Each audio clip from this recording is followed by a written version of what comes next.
नमस्कार। राजपूत ट्यूटोरियल्स के YouTube platform पर आप सभी का स्वागत है। जैसे कि हम अभी मेंस का ये टेस्ट पेपर डिस्कशन एनालिसिस वाला सेक्शन हमने शुरू किया है। इस सेक्शन में हमने पहले दर्शन शास्त्र और अन्य भी विषयों के वीडियो लेक्चर्स जारी किए हैं और इसी क्रम में अब हम इस सेशन में पेपर 5 का जो हमारा भाग 1 है ना, इंडियन इकोनॉमिक्स, इस पर हम डिस्कशन करेंगे। यदि प्रीवियस वीडियोस आपने नहीं देखे हैं अन्य विषयों के तो बिल्कुल आप देखिए, उसे जरूर देखिए, आपके तैयारी में बहुत ही उपयोगी साबित होगा। आंसर राइटिंग की स्किल्स कैसे डेवलप करना है, कैसे हमें अपने उत्तर को प्रस्तुत करना है, ये सभी चीजें आप यहाँ से जान पाएंगे, समझ पाएंगे। हमारा ये जो सेशन है ये प्योरली इंडियन इकोनॉमिक्स पर है। आप सभी जानते हैं कि हमारा जो पेपर 5 का पार्ट 1 है ये दो पार्ट में है, दो भाग में है। यहाँ पर इंडियन इकोनॉमिक्स भी है और छत्तीसगढ़ की अर्थव्यवस्था भी है। तो इस सेशन में हम भारत की अर्थव्यवस्था, इंडियन इकोनॉमिक्स से जो पूछे गए प्रश्न हैं उस पर फोकस करेंगे। ठीक है, चलिए तो 2024 के प्रश्न पत्र का अवलोकन करते हैं और जानते हैं कि क्या इसका मॉडल आंसर का प्रारूप होना चाहिए था, है ना। तो सबसे पहले हमारे पास 2 नंबर के प्रश्न होते हैं सेक्शन 1 में, और पहला ही प्रश्न जो पूछा गया था सरल सा प्रश्न था, सकल राष्ट्रीय उत्पाद, शुद्ध राष्ट्रीय उत्पाद एवं सकल घरेलू उत्पाद को परिभाषित कीजिए। ठीक है, define gross national product, net national product and gross domestic product. ठीक है, अब देखिए ये है तो सरल प्रश्न, लेकिन इसके उत्तर को लेकर थोड़ा सा कुछ छात्र ऐसे दुविधाजनक स्थिति में हो गए थे कि काफी लंबा उन्हें लिखना पड़ रहा था, वर्ड लिमिट कम पड़ जा रहा था, स्पेस कम हो जा रहा था। कई छात्रों ने मुझसे कहा भी कि सर 3-3 चीजों को 2 नंबर में पूछ दिया है, ये तीनों अलग अलग इनकी परिभाषाएं हैं, 30 शब्द में कैसे इसको समेटें, है ना। तो यहाँ पर हमें ये ध्यान रखना है कि हमारे पास वर्ड लिमिट तो 30 ही है।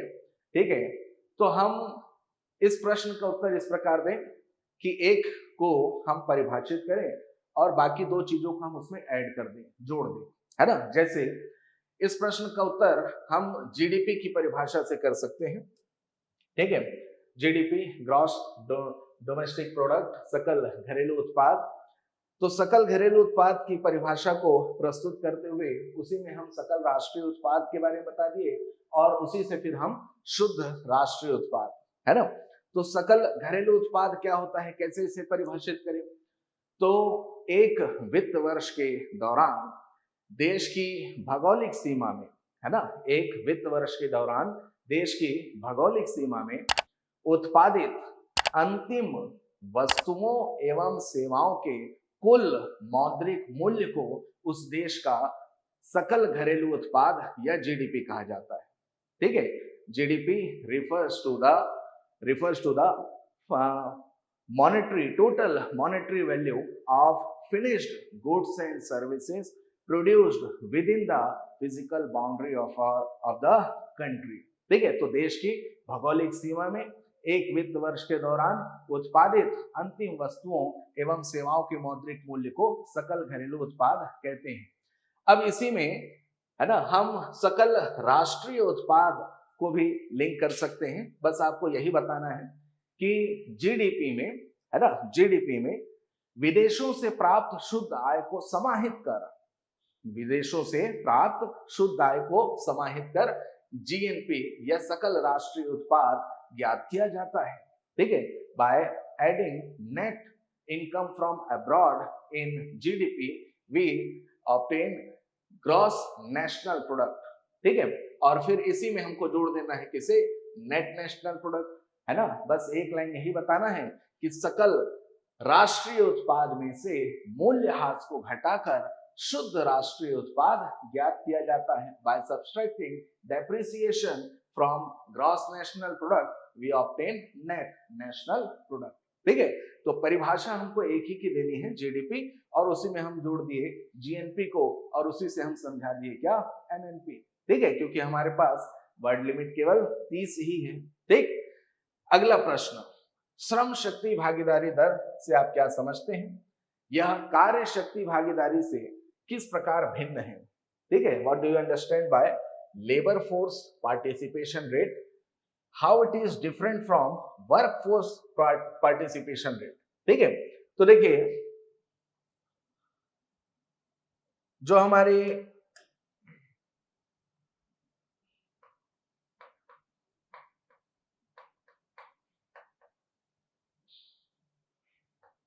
कार्यशील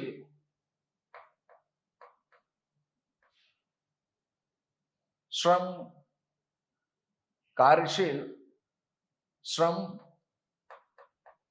शक्ति या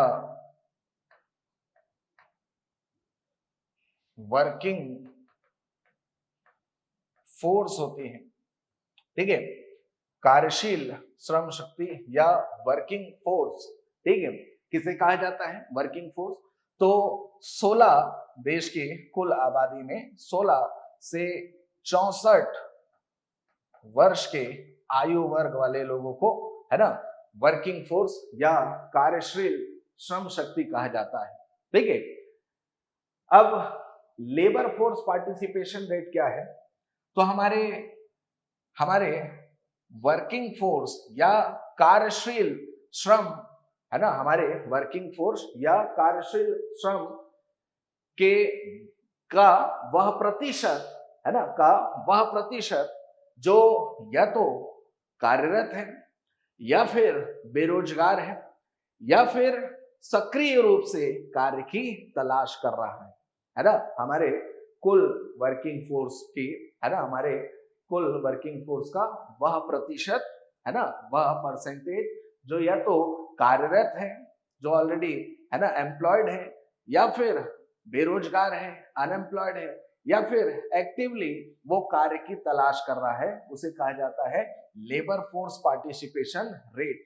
ठीक है, उसे कहा जाता है लेबर फोर्स पार्टिसिपेशन रेट। ठीक, लेकिन यहाँ एक चीज हमें ध्यान रखना होगा कि यहाँ पर, है ना, यहाँ पर जो पूर्णकालिक छात्र हैं, है ना, जो वृद्ध जन हैं, ठीक है, या गृहिणियां हैं, है ना, और साथ ही ऐसे लोग जो विकलांगता या अन्य कारण के प्रभाव से कार्य करने में सक्षम नहीं है, उन्हें यहाँ शामिल नहीं किया जाता।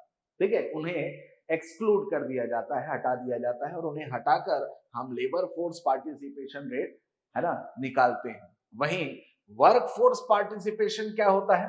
तो इसी कार्यशील श्रम शक्ति या वर्किंग फोर्स में से, है ना, में से वह प्रतिशत जो वर्तमान में कार्यरत है या वर्तमान में जो एम्प्लॉयड है, उसे कहते हैं वर्क फोर्स पार्टिसिपेशन रेट। ठीक है, उसे कहते हैं क्या? Work force participation rate. ठीक है, तो इस प्रश्न का, है ना, उत्तर हमें इस प्रकार देना था कि कार्यशील श्रम शक्ति अर्थात 16 से 64 आयु वर्ग के वे प्रतिशत, है ना, वे प्रतिशत जो या तो कार्यरत हैं या बेरोजगार हैं या कार्य की सक्रिय रूप से तलाश कर रहे हैं। इसमें गृहिणियां, पूर्णकालिक छात्र, वृद्ध जन, विकलांगता के कारण असमर्थ लोगों को शामिल नहीं किया जाता। ठीक है, फिर वर्किंग फोर्स में तो कार्यशील श्रम शक्ति के वे है ना, का वह प्रतिशत जो वर्तमान में कार्यरत है, दोज हु आर एम्प्लॉयड, इसे कहा जाता है वर्क फोर्स पार्टिसिपेशन रेट। ठीक है, तीसरा प्रश्न पूछा गया था कि आर्थिक आधारभूत संरचना और सामाजिक आधारभूत संरचना क्या है? What are economic infrastructure and what are social infrastructure? ठीक है, तो देखिए आर्थिक आधारभूत संरचना मतलब ये एक ऐसी संरचना का तंत्र है जहां पर आर्थिक गतिविधियां संचालित होती हैं, जहां पर आर्थिक गतिविधियां संचालित होती हैं और जिसका उद्देश्य लाभ अर्जित करना होता है, जिसका उद्देश्य लाभ अर्जित करना होता है ना, तो चाहे वो परिवहन हो, है ना, चाहे वो संचार हो, है ना, चाहे वो ऊर्जा हो। ठीक है, ये सभी आर्थिक आधारभूत संरचनाएं कहलाती हैं। ठीक है, तो आर्थिक आधारभूत संरचना अर्थात आधारभूत संरचनाओं का वह तंत्र, है ना, जहां आर्थिक गतिविधियां संचालित हो जिसका उद्देश्य लाभ अर्जित करना हो, है ना, उन्हें आर्थिक आधारभूत संरचना कहते हैं। ठीक है, वहीं सामाजिक आधारभूत संरचना या सोशल इंफ्रास्ट्रक्चर, तो सामाजिक आधारभूत संरचनाओं से आशय है ऐसी संरचनाएं जिनका उद्देश्य लाभ अर्जित करने के लिए नहीं है ना, जिनका उद्देश्य व्यक्ति के, समाज के जीवन को बेहतर करना, कल्याणकारी, है ना, कार्य करना, इस उद्देश्य से सामाजिक आधारभूत संरचनाओं की स्थापना की जाती है। जैसे स्कूल, जैसे हॉस्पिटल, है ना, ये सभी कॉलेजेस, ये सभी इकोनॉमिक इंफ्रास्ट्रक्चर नहीं बल्कि सोशल इंफ्रास्ट्रक्चर कहलाते हैं, because there is no objective of earning profit from this. ठीक है, तो what are economic infrastructure? Economic infrastructures are those from which a certain profit, from which the objective is to earn certain amount of profit, which regulates economic activities like energy, है ना, like transport। ठीक है, ये economic structure हो गया। और social infrastructures are those infrastructure which are not established to earn profit, या those infrastructure which does not have any motivation of earning profit. It is established to provide services for well-being of the society, है ना, समाज के कल्याण के लिए इन आधारभूत संरचनाओं की स्थापना की जाती है। ठीक है, तो आर्थिक आधारभूत संरचना और सामाजिक आधारभूत संरचना 2 नंबर में ये प्रश्न किया गया था, है ना, और इसे हमें आसान शब्दों में इस तरह से बताना है उदाहरण के साथ। ठीक, चलिए अगले प्रश्न की ओर बढ़ते हैं। भारत में बच्चों के बौनेपन और कम वजन होने का क्या कारण है? What are the reasons for stunting and wasting of Indian children?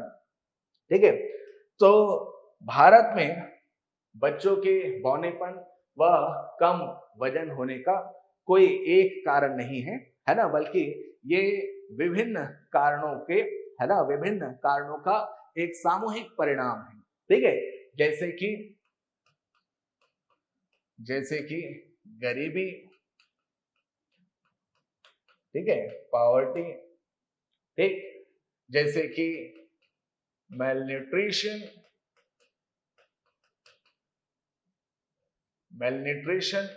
है ना, पर्याप्त पोषण का अभाव, पर्याप्त पोषण का ना हो पाना या पोषण के अभाव से, ठीक है, ये समस्या का सामना हम कर रहे हैं। ठीक है, सैनिटेशन, स्वच्छता, ये भी एक गंभीर समस्या है ना, सैनिटेशन। ठीक, फिर हेल्थ केयर एक्सेस, है ना, हेल्थ केयर एक्सेस, आज भी कई सारे दूर दराज के ऐसे क्षेत्र हैं जहां पर स्वास्थ्य सुविधाओं की पहुंच, है ना, अभी तक नहीं हुई है, स्वास्थ्य सुविधाओं की पहुंच का अभी भी वहां पर अभाव है। ठीक है, और इसके साथ ही, है ना, इसके साथ ही विभिन्न जो सामाजिक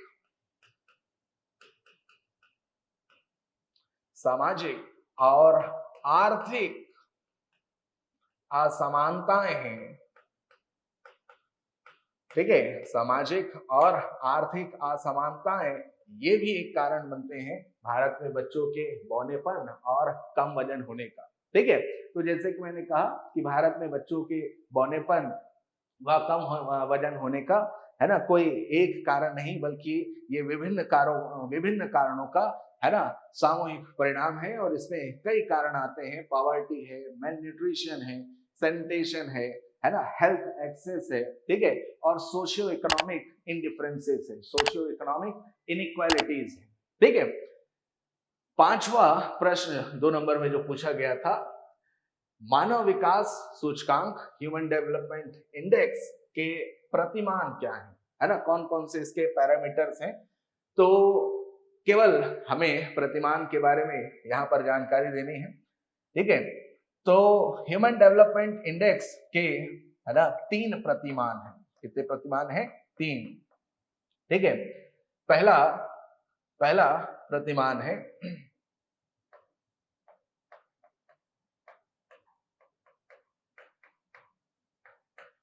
life expectancy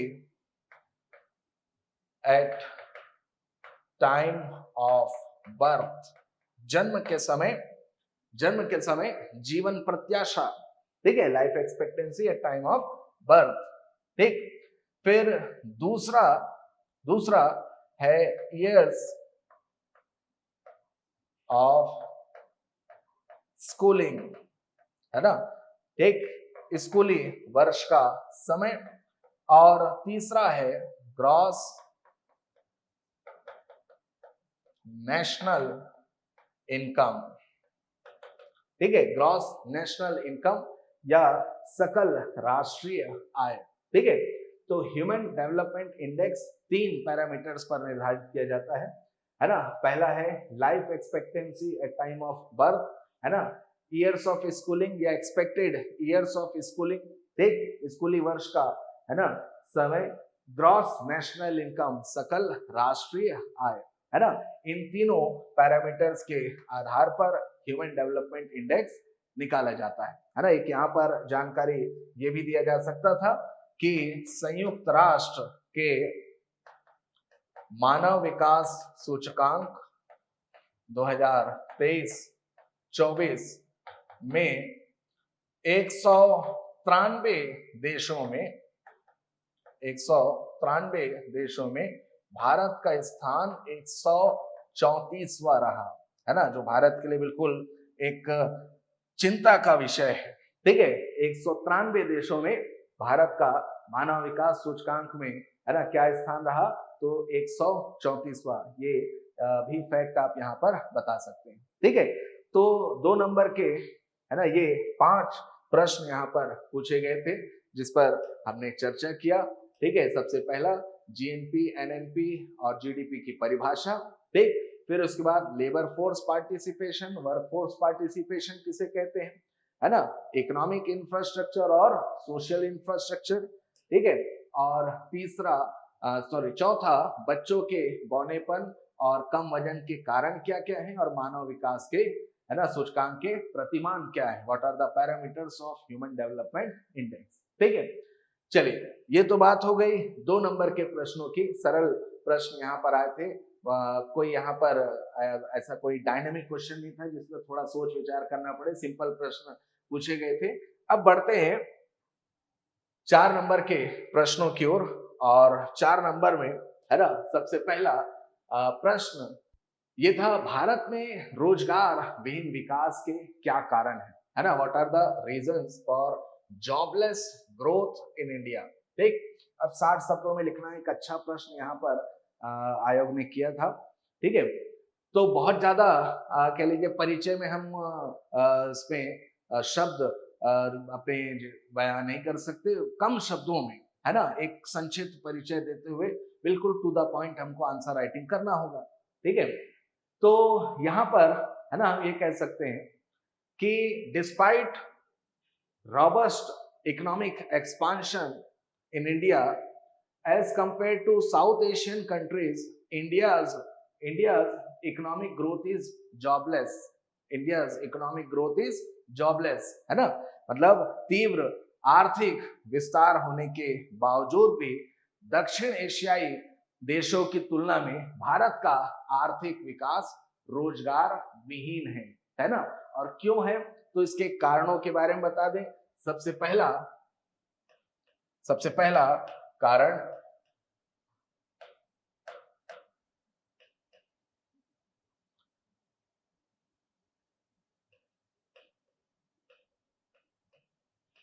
slow pace of industrialisation, दूसरा हाई पॉपुलेशन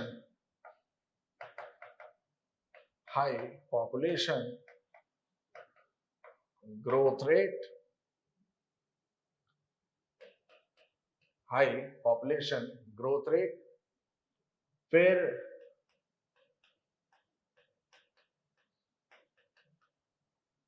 टेक्नोलॉजिकल बैरियर्स, ठीक है, टेक्नोलॉजिकल बैरियर्स, और चौथा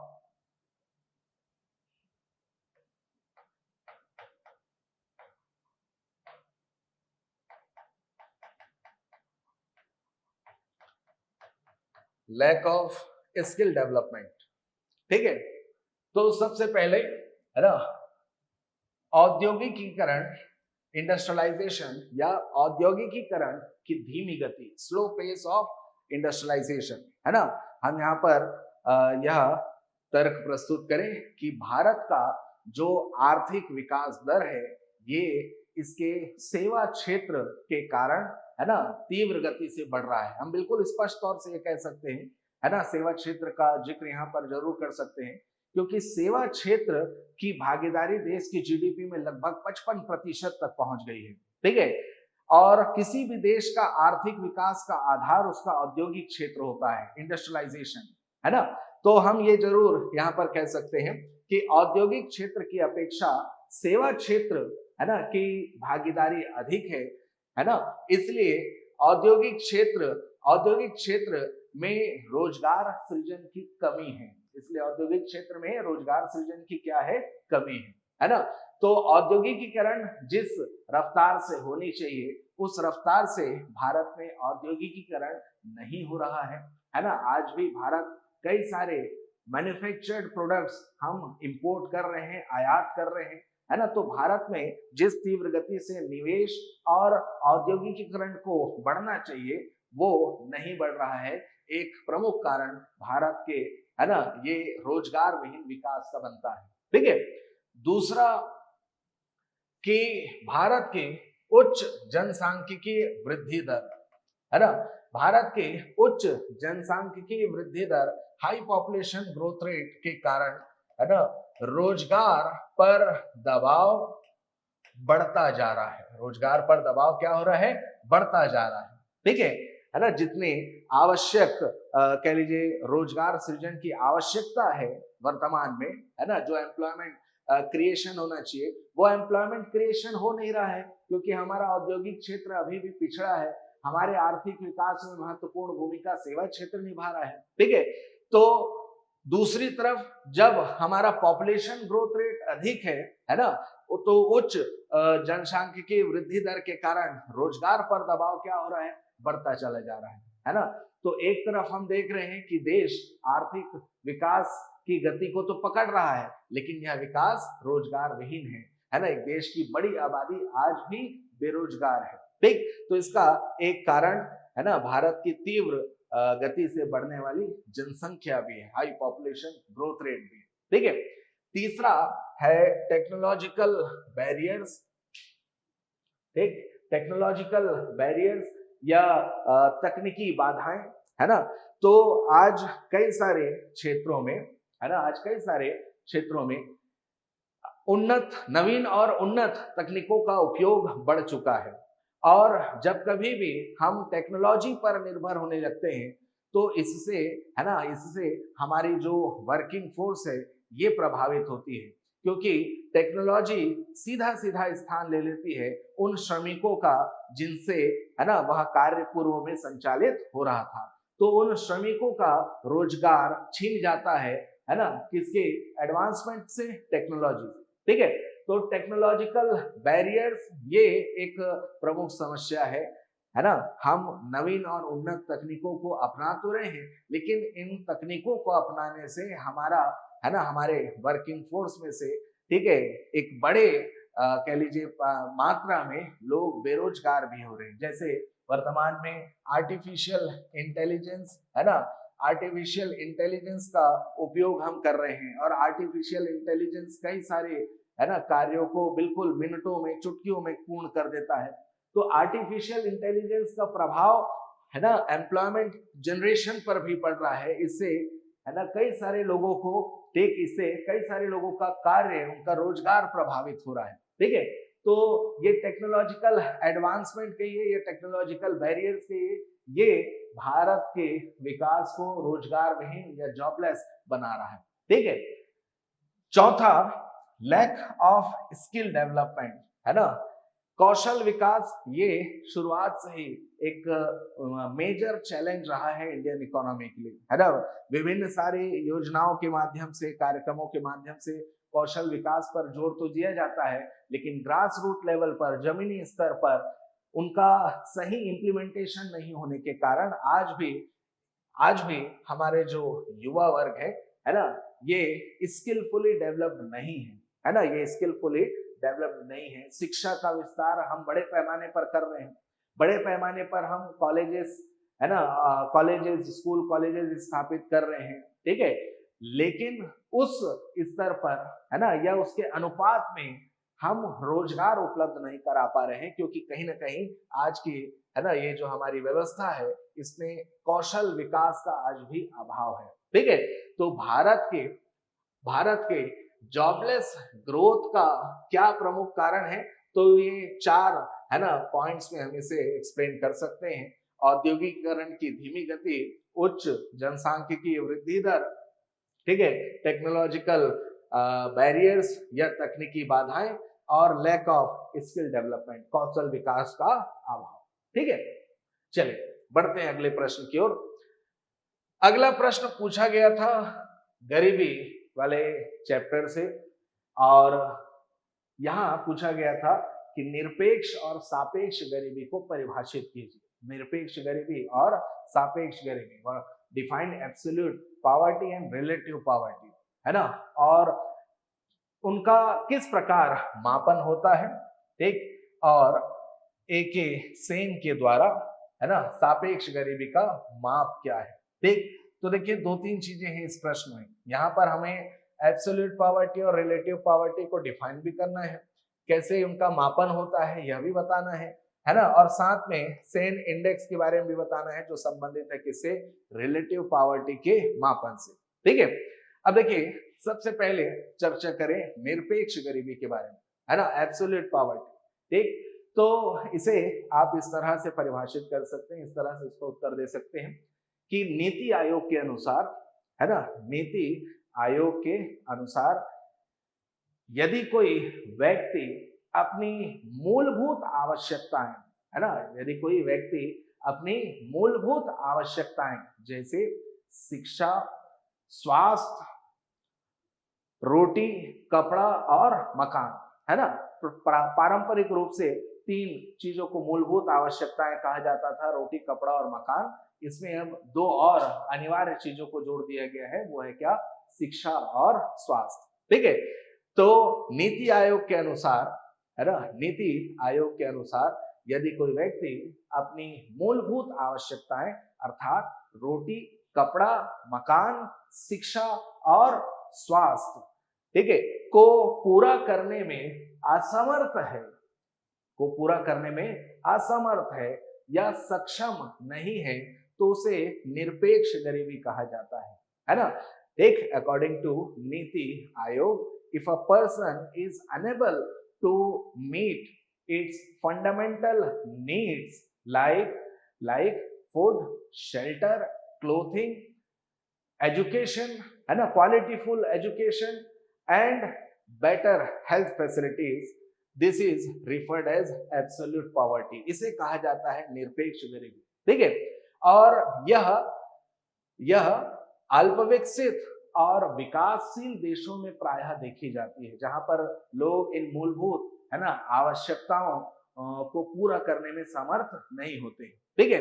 अब निरपेक्ष गरीबी का आकलन कैसे किया जाता है, तो निरपेक्ष गरीबी या एब्सोल्यूट पॉवर्टी का आकलन हेड काउंट रेशियो से किया जाता है, जिसके माध्यम से गरीबी रेखा तय की जाती है, पॉवर्टी लाइन या गरीबी रेखा का निर्धारण किया जाता है ना, और देश की कुल आबादी में से कितने प्रतिशत ऐसे लोग हैं जो मूलभूत आवश्यकताओं को पूरा करने, है ना, में समर्थ नहीं है, ठीक है, उनको यहाँ पर इस गरीबी रेखा के नीचे दर्शाया जाता है, ठीक है। तो इस विधि को हेड काउंट रेशियो कहते हैं। क्या कहते हैं? हेड काउंट रेशियो, ठीक है। वहीं दूसरी ओर सापेक्ष गरीबी या रिलेटिव पॉवर्टी किसे कहते हैं, है ना। तो सापेक्ष गरीबी है ना क्या है, सापेक्ष गरीबी में दो व्यक्तियों के जीवन निर्वाह स्तर को आधार माना जाता है ना, standard of living.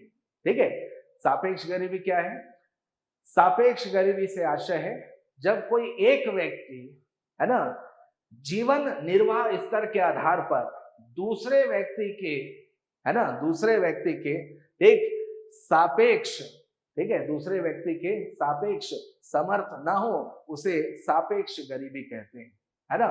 In relative poverty we take standard of living as the ground to determine the poverty, है ना, where the standard of living of two different individuals are compared and one is referred as poor with relative to other।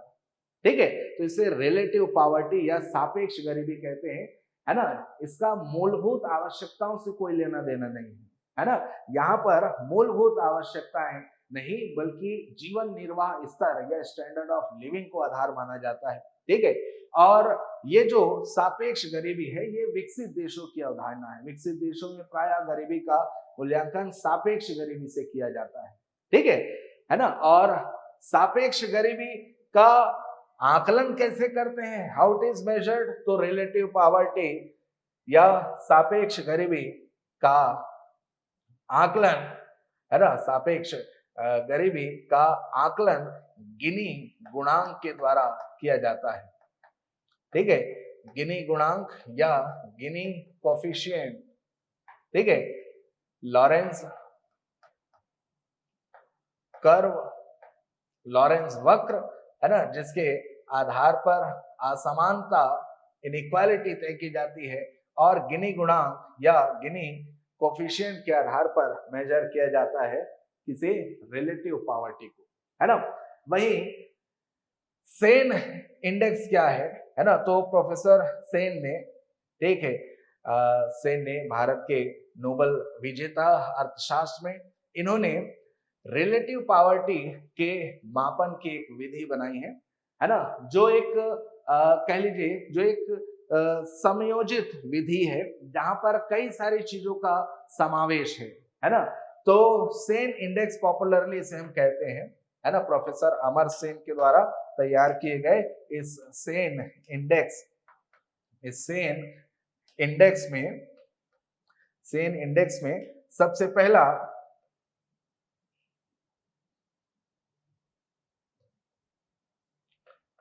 Sen index में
Sen index, इसमें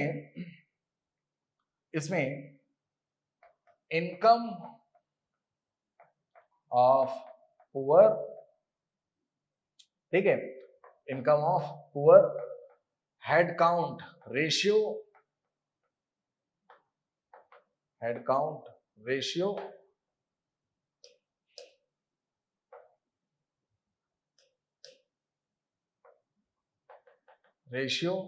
और गिनी coefficient या गिनी गुणांक को समाहित किया जाता है।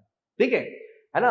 और मुख्यतः सेन इंडेक्स है ना हमें बताता है कि गरीबी रेखा से भी नीचे कितने प्रतिशत ऐसे लोग हैं, ठीक है, जो एक निश्चित माप के आधार पर है ना, जो एक निश्चित माप के आधार पर गरीबी रेखा के निचले स्तर पर आते हैं। मतलब गरीबी रेखा को भी, गरीबी रेखा से नीचे है ना के लोगों को भी यहाँ पर क्लासिफाई किया गया है। ठीक है, तो इनकम ऑफ पुअर, गरीबों की आय है ना, हेड काउंट रेशियो और गिनी कोफिशिएंट, इसे तीनों को है ना संयुक्त रूप से संयोजित करते हुए सेन इंडेक्स ये कैलकुलेट किया जाता है। ठीक है, और गरीबी का आकलन किया जाता है। ठीक, तो सबसे पहले एब्सोल्यूट पॉवर्टी क्या है ये हमें समझाना था, रिलेटिव पॉवर्टी किसे कहते हैं ये हमें बताना था, और फिर सेन इंडेक्स के बारे में, जिसमें है ना ये तीन चीजों का समायोजन होता है, income of pure, head count ratio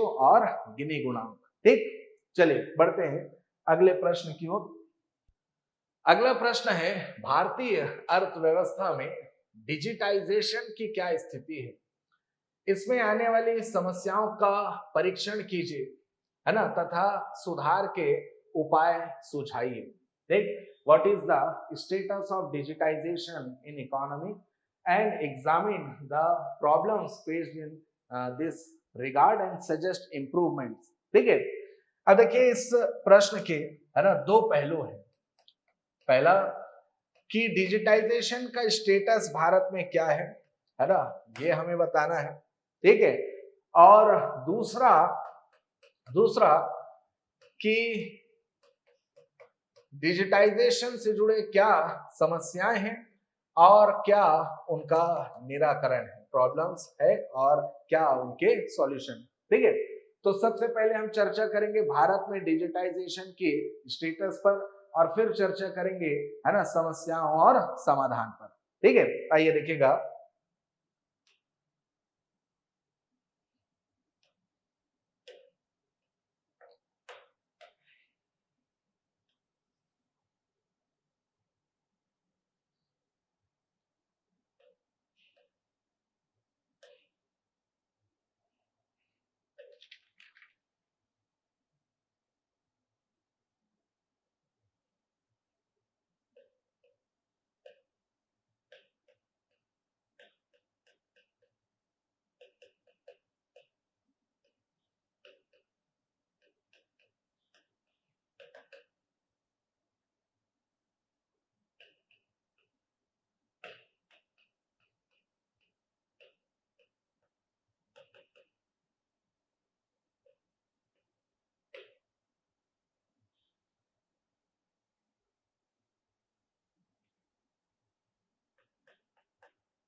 चलिए देखिएगा, सबसे पहले भारत में डिजिटाइजेशन की है ना क्या स्थिति है, तो इसे दो पॉइंट्स में हम बता सकते हैं। पहला हमारा जो ये डिजिटल आधारभूत संरचना है, डिजिटल इंफ्रास्ट्रक्चर है वो, और दूसरा ई गवर्नेंस और ई सर्विसेज।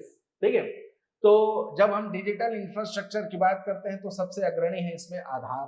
ठीक है, ये विश्व की पहली ऐसी स्कीम है, ठीक है, आधार, जहां पर 1.3 बिलियन 1.3 बिलियन लोगों के बायोमेट्रिक डाटा को बिल्कुल सुरक्षित रखा गया है। ठीक है, तो इतने बड़ी आबादी को है ना बायोमेट्रिक डाटा के रूप में इनके पूरे डिटेल्स को सुरक्षित रखने का कार्य किया है किसने? आधार में। ये एक बड़ी उपलब्धि है भारत के लिए।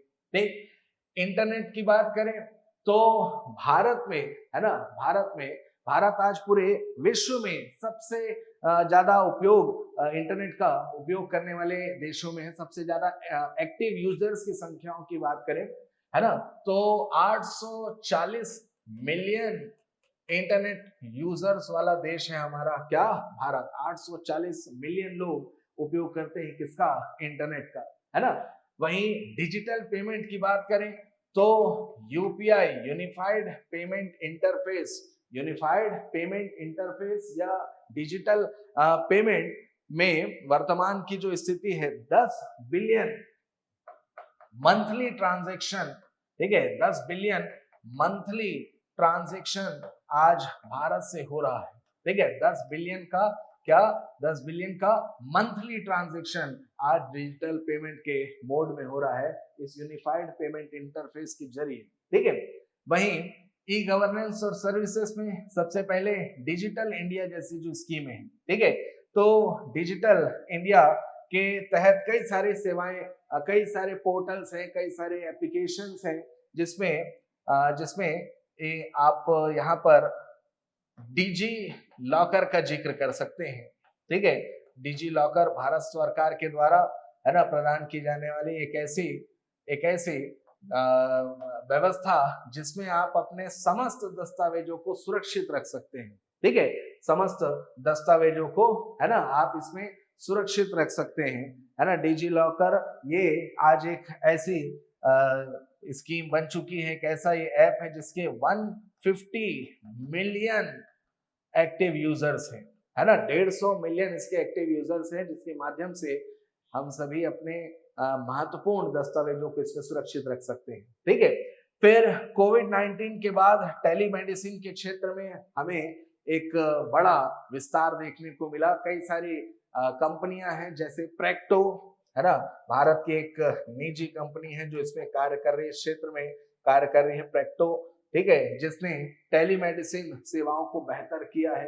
ठीक है, जिसने घर बैठे मरीजों को डॉक्टरों तक पहुंच प्रदान की है। एक तो ये टेलीमेडिसिन की सेवाएं, है ना, जिसमें आज भारत अग्रणी होकर उभर रहा है, क्योंकि केवल भारतीय नागरिक नहीं बल्कि विदेशी नागरिक भी इस टेलीमेडिसिन की सेवाओं से लाभान्वित हो रहे हैं। ठीक है, ई कॉमर्स की बात करूं तो एक रिपोर्ट के मुताबिक 2026 तक भारत का ई कॉमर्स मार्केट $200 बिलियन का रहेगा। ठीक है, $200 बिलियन का ई कॉमर्स का मार्केट, है ना, एक बहुत ही पोटेंशियल भरा मार्केट भारत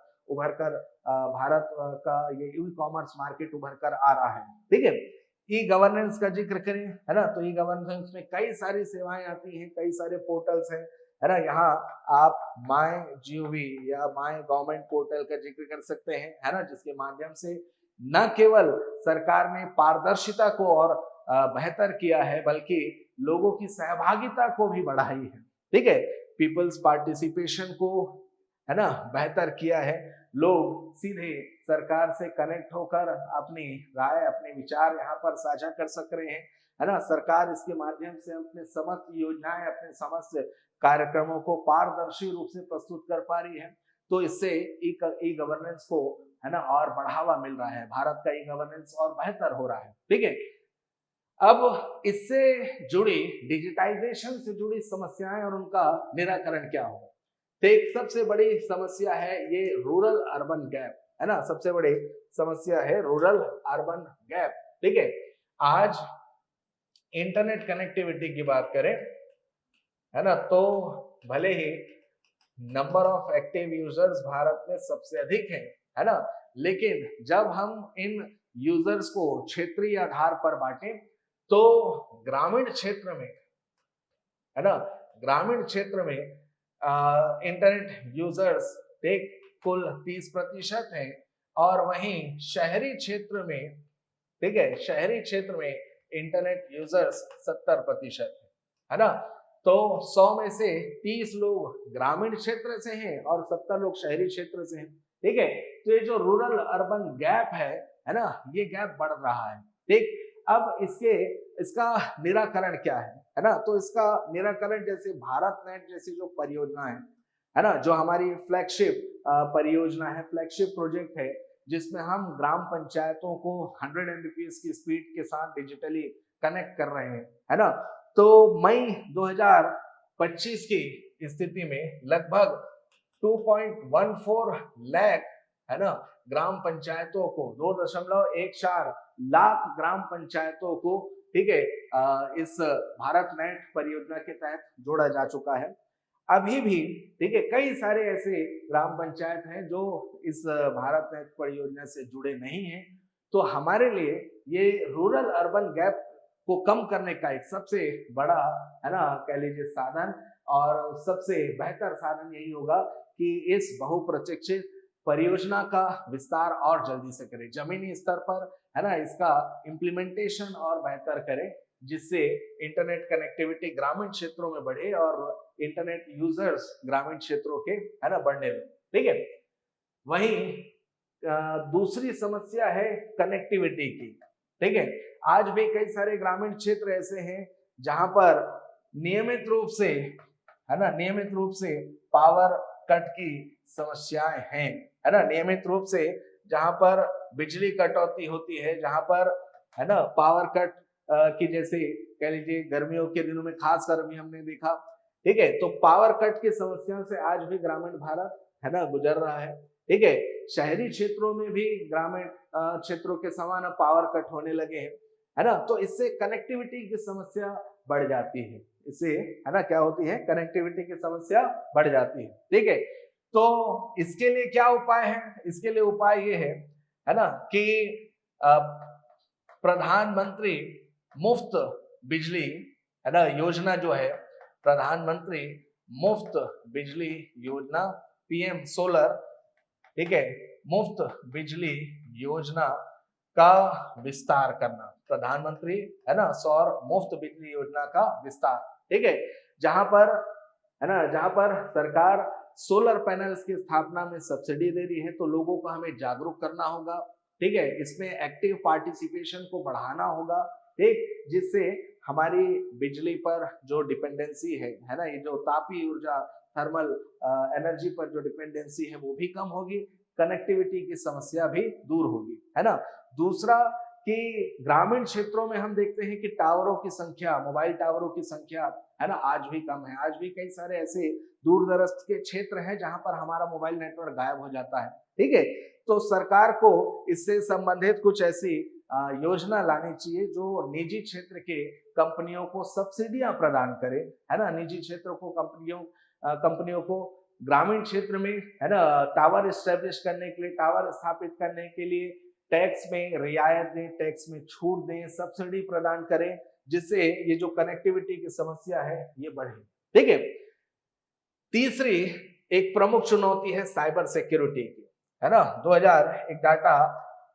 2023 का, है ना, हमारे पास आया है कि 1.16 मिलियन साइबर अटैक हुआ, ठीक है, 1.16 मिलियन साइबर अटैक, ठीक है, अकेले किस वर्ष में, 2023 में, ठीक है।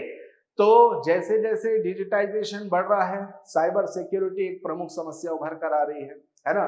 पेगासस जैसे सॉफ्टवेयर ने, ठीक है, पेगासस काफी चर्चित रहा, काफी विवाद हुआ था, सड़क से लेकर संसद तक इस पर बात हुई थी, ठीक है। तो पेगासस जैसे सॉफ्टवेयर ने जो हमारी निजता का अधिकार है, राइट टू प्राइवेसी है ना, इस पर ही प्रश्न खड़ा कर दिया, ठीक है। तो ऐसे कई सारे सॉफ्टवेयर्स होते हैं जो आपकी निजी जानकारियों को यूज कर सकते हैं, जो आपको किसी तरह से कह लीजिए क्षति पहुंचा सकते हैं, है ना।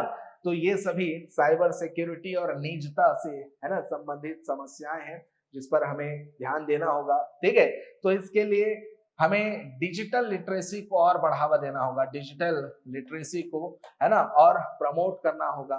ठीक है, साइबर सिक्योरिटी से संबंधित चीजों को हमें लोगों तक पहुंचानी होगी, जन जागरूकता अभियान इसमें चलाना होगा। ठीक है, भले ही हम इसमें निरंतर प्रयासरत हैं भारत सरकार के द्वारा।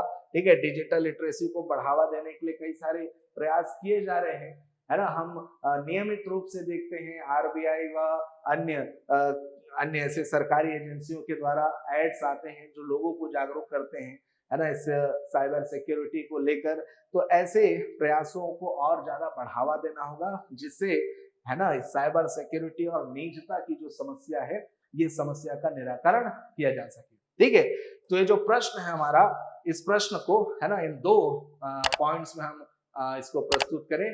पहला कि भारत में डिजिटाइजेशन, है ना, कि क्या स्थिति है, तो इसके स्टेटस को हमने बता दिया, और फिर उससे जुड़ी जो भी समस्याएं हैं और जो उसके निराकरण है उस पर हमने चर्चा की। ठीक है, चलिए अब चर्चा करते हैं अगले प्रश्न पर। अगला प्रश्न है नाबार्ड।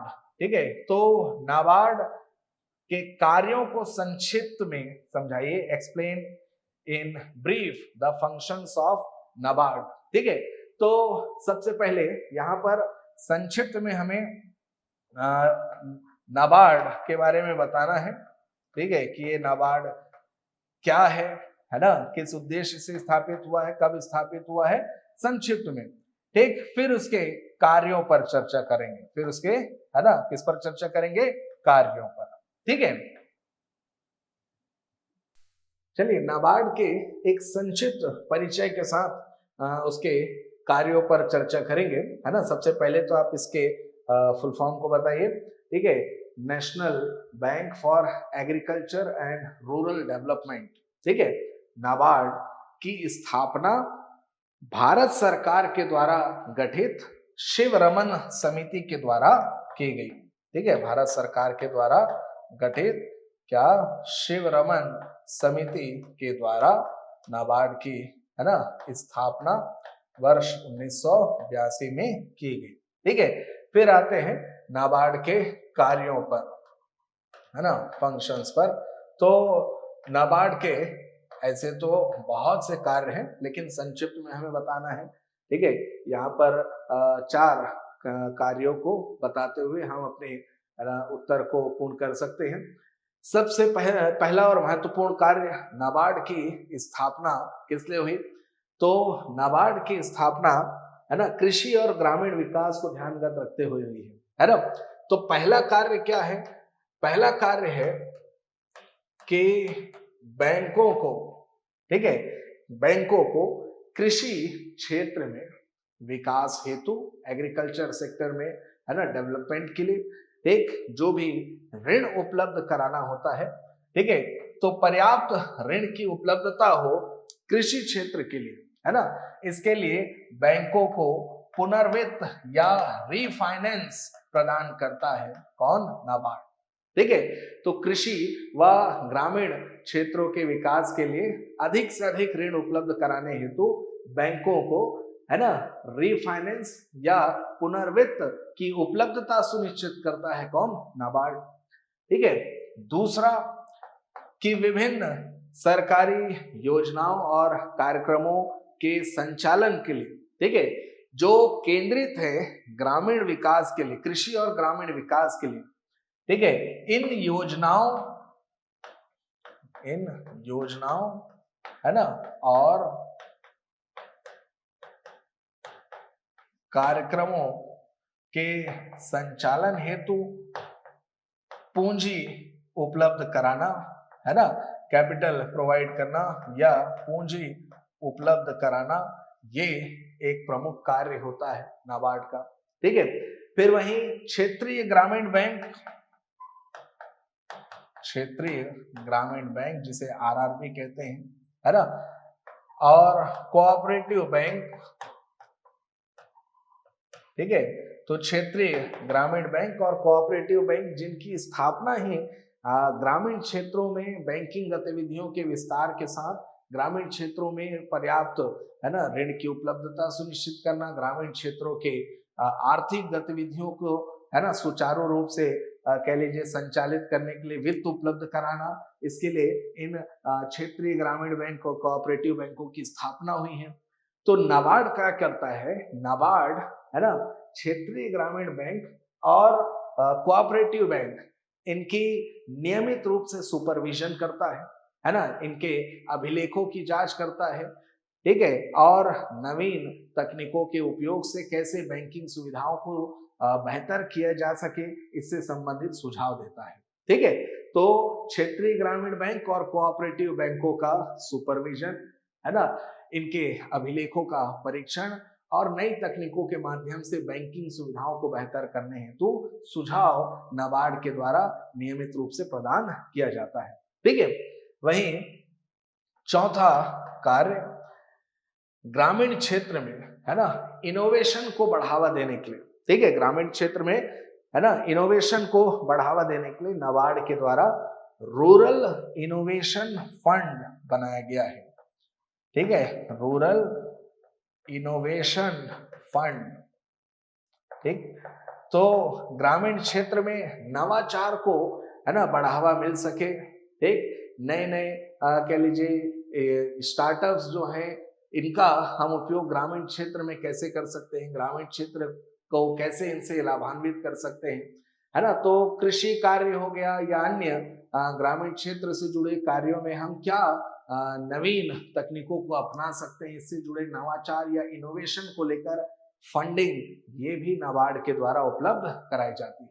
ठीक है, तो एक संक्षिप्त परिचय हमने नाबार्ड के बारे में दिया और नाबार्ड का संक्षिप्त परिचय देते हुए है ना हम इसकी योजनाओं के बारे में बता दिए, है ना, कि नाबार्ड बैंकों को रीफाइनेंस या पुनर्वित्त उपलब्ध कराता है कृषि व संबंधित क्षेत्र में ऋण देने के लिए। ठीक है, सरकार की योजनाएं व कार्यक्रमों है ना जो ग्रामीण विकास से संबंधित है, कृषि क्षेत्र से संबंधित है, उनके संचालन के लिए पूंजी उपलब्ध कराता है ना। क्षेत्रीय ग्रामीण बैंक और कोऑपरेटिव बैंक की निगरानी करता है, इनके अभिलेखों का परीक्षण करता है ना, नई तकनीकों का उपयोग कैसे किया जाए इससे संबंधित सलाह देता है। ठीक है, और साथ ही रूरल इनोवेशन फंड की स्थापना नाबार्ड के द्वारा की जाती है ताकि ग्रामीण क्षेत्र में है ना नवाचार को बढ़ावा दिया जा सके। ठीक, चलिए अब आगे बढ़ते हैं।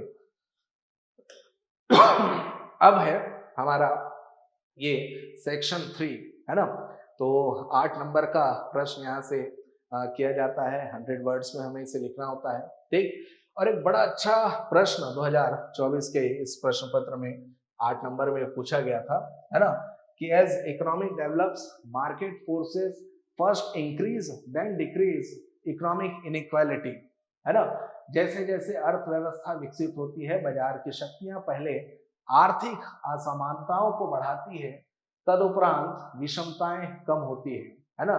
साइमन कुजनेट्स का ये कथन है, प्रसिद्ध कथन है। अब ये जो प्रश्न है ना, ये प्रश्न कुजनेट के सिद्धांत से संबंधित नहीं है। इनफैक्ट यहाँ पर पूछा गया है कि इस कथन का भारत के संदर्भ में परीक्षण कीजिए। समझ बात है ना, इस कथन का भारत के संदर्भ में परीक्षण कीजिए। Examine the statement with reference to India. ठीक है ना, examine the statement with reference to India. ठीक, तो देखिए यहाँ पर हमें ये जो कुजनेट का या जो कुजनेट वक्र या कुजनेट कर्व का जो थ्योरी है, ठीक है, इसके बारे में नहीं लिखना है। We do not have to explain what is Kuznets curve, है ना, and why he said that market forces first increase and then decrease inequality. ठीक है, we have to examine his statement, है ना, his statement in context of contemporary India. ठीक है, अभी क्या स्थिति है ना, भारत के परिप्रेक्ष्य में इसकी परीक्षण हमें करना है। ठीक, लेकिन एक अगेन है ना सीधा हम इस उत्तर की शुरुआत परीक्षण से नहीं कर सकते, संक्षिप्त में परिचय देना होगा और ज्यादा बेहतर होगा कि कुजनेट वक्र का है ना या कुजनेट कर्व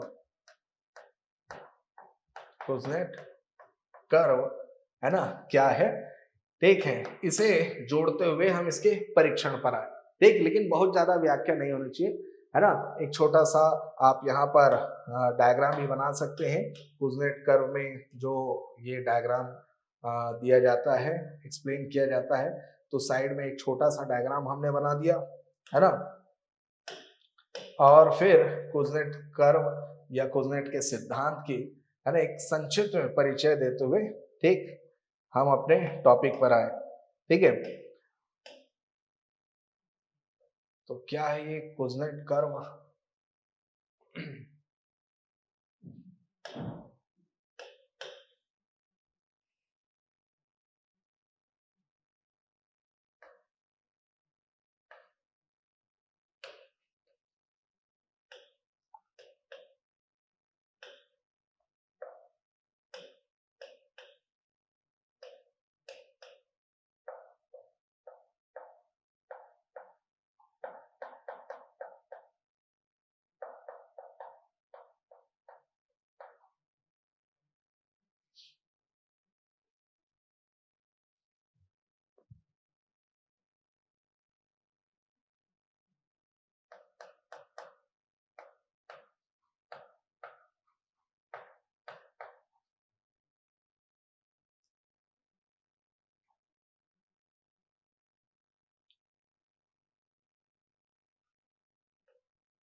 ठीक है, देखिएगा, तो इस प्रश्न को, है ना, हम इस तरह से इसका उत्तर प्रस्तुत कर सकते हैं कि उपरोक्त कथन कुजनेट वक्र के सिद्धांत से संबंधित है ना, जिसके अनुसार, ठीक है, जिसके अनुसार देश के आर्थिक विकास के प्रारंभिक चरण में, देश के आर्थिक विकास के प्रारंभिक चरण में असमानता में वृद्धि होती है, परंतु, ठीक है, परंतु एक निश्चित समय अवधि के बाद, है ना, असमानता घटते चले जाती है, ठीक है।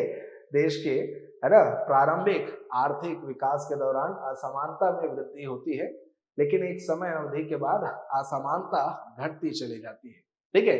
क्योंकि प्रारंभिक समय, है ना, आप केवल एक इसकी यहीं तक परिभाषा रखिएगा, इसे मैं एक्सप्लेन जरूर करूंगा।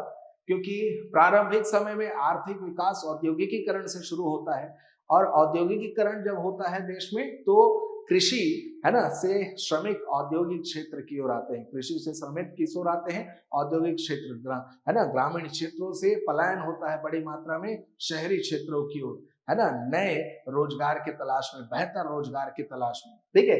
तो इससे जो शहरी क्षेत्र के लोग होते हैं और ग्रामीण क्षेत्र के लोग होते हैं, इनमें जो असमानता है, आय की असमानता, ये अधिक होती है ना। लेकिन जैसे ही इस आर्थिक लाभ का, इस आर्थिक विकास का लाभ, है ना, समान रूप से वितरित होने लगे, ठीक है, सरकार की राजकोषीय नीति व केंद्रीय बैंक की मौद्रिक नीतियों के माध्यम से जब इस आर्थिक लाभ का हम समान वितरण समाज में करने लगे, तो फिर यही असमानता क्या होती है, कम होती है, ठीक है। तो हमें इतना नहीं बताना है, हमें केवल यह बताना है ना, कि इनके कुजनेट के अनुसार आर्थिक विकास के प्रारंभिक चरण में असमानता बढ़ती है, तदुपरांत असमानता में कमी आती है, ठीक है। फिर सीधा हम अपने पॉइंट पर आए, ठीक, कि भारत के क्षेत्र, है ना, भारत के परिप्रेक्ष्य में, है ना, भारत के परिप्रेक्ष्य में आय की असमानता, है ना, और आय की असमानता और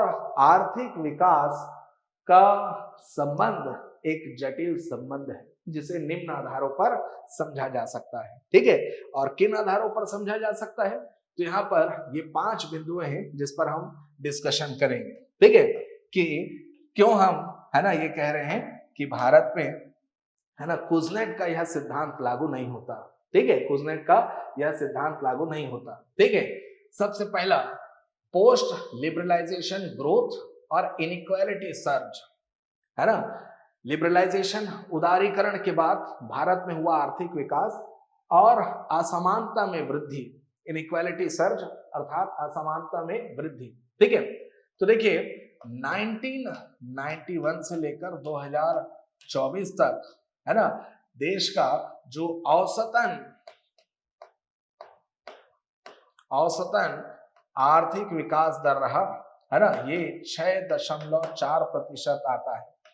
कि भारत 1991 से लेकर, है ना, 1991 से लेकर 2024 तक भारत का जो आर्थिक विकास दर रहा औसतन, है ना, एवरेज ध्यान रखिएगा, है ना, वो 6.4% का रहा।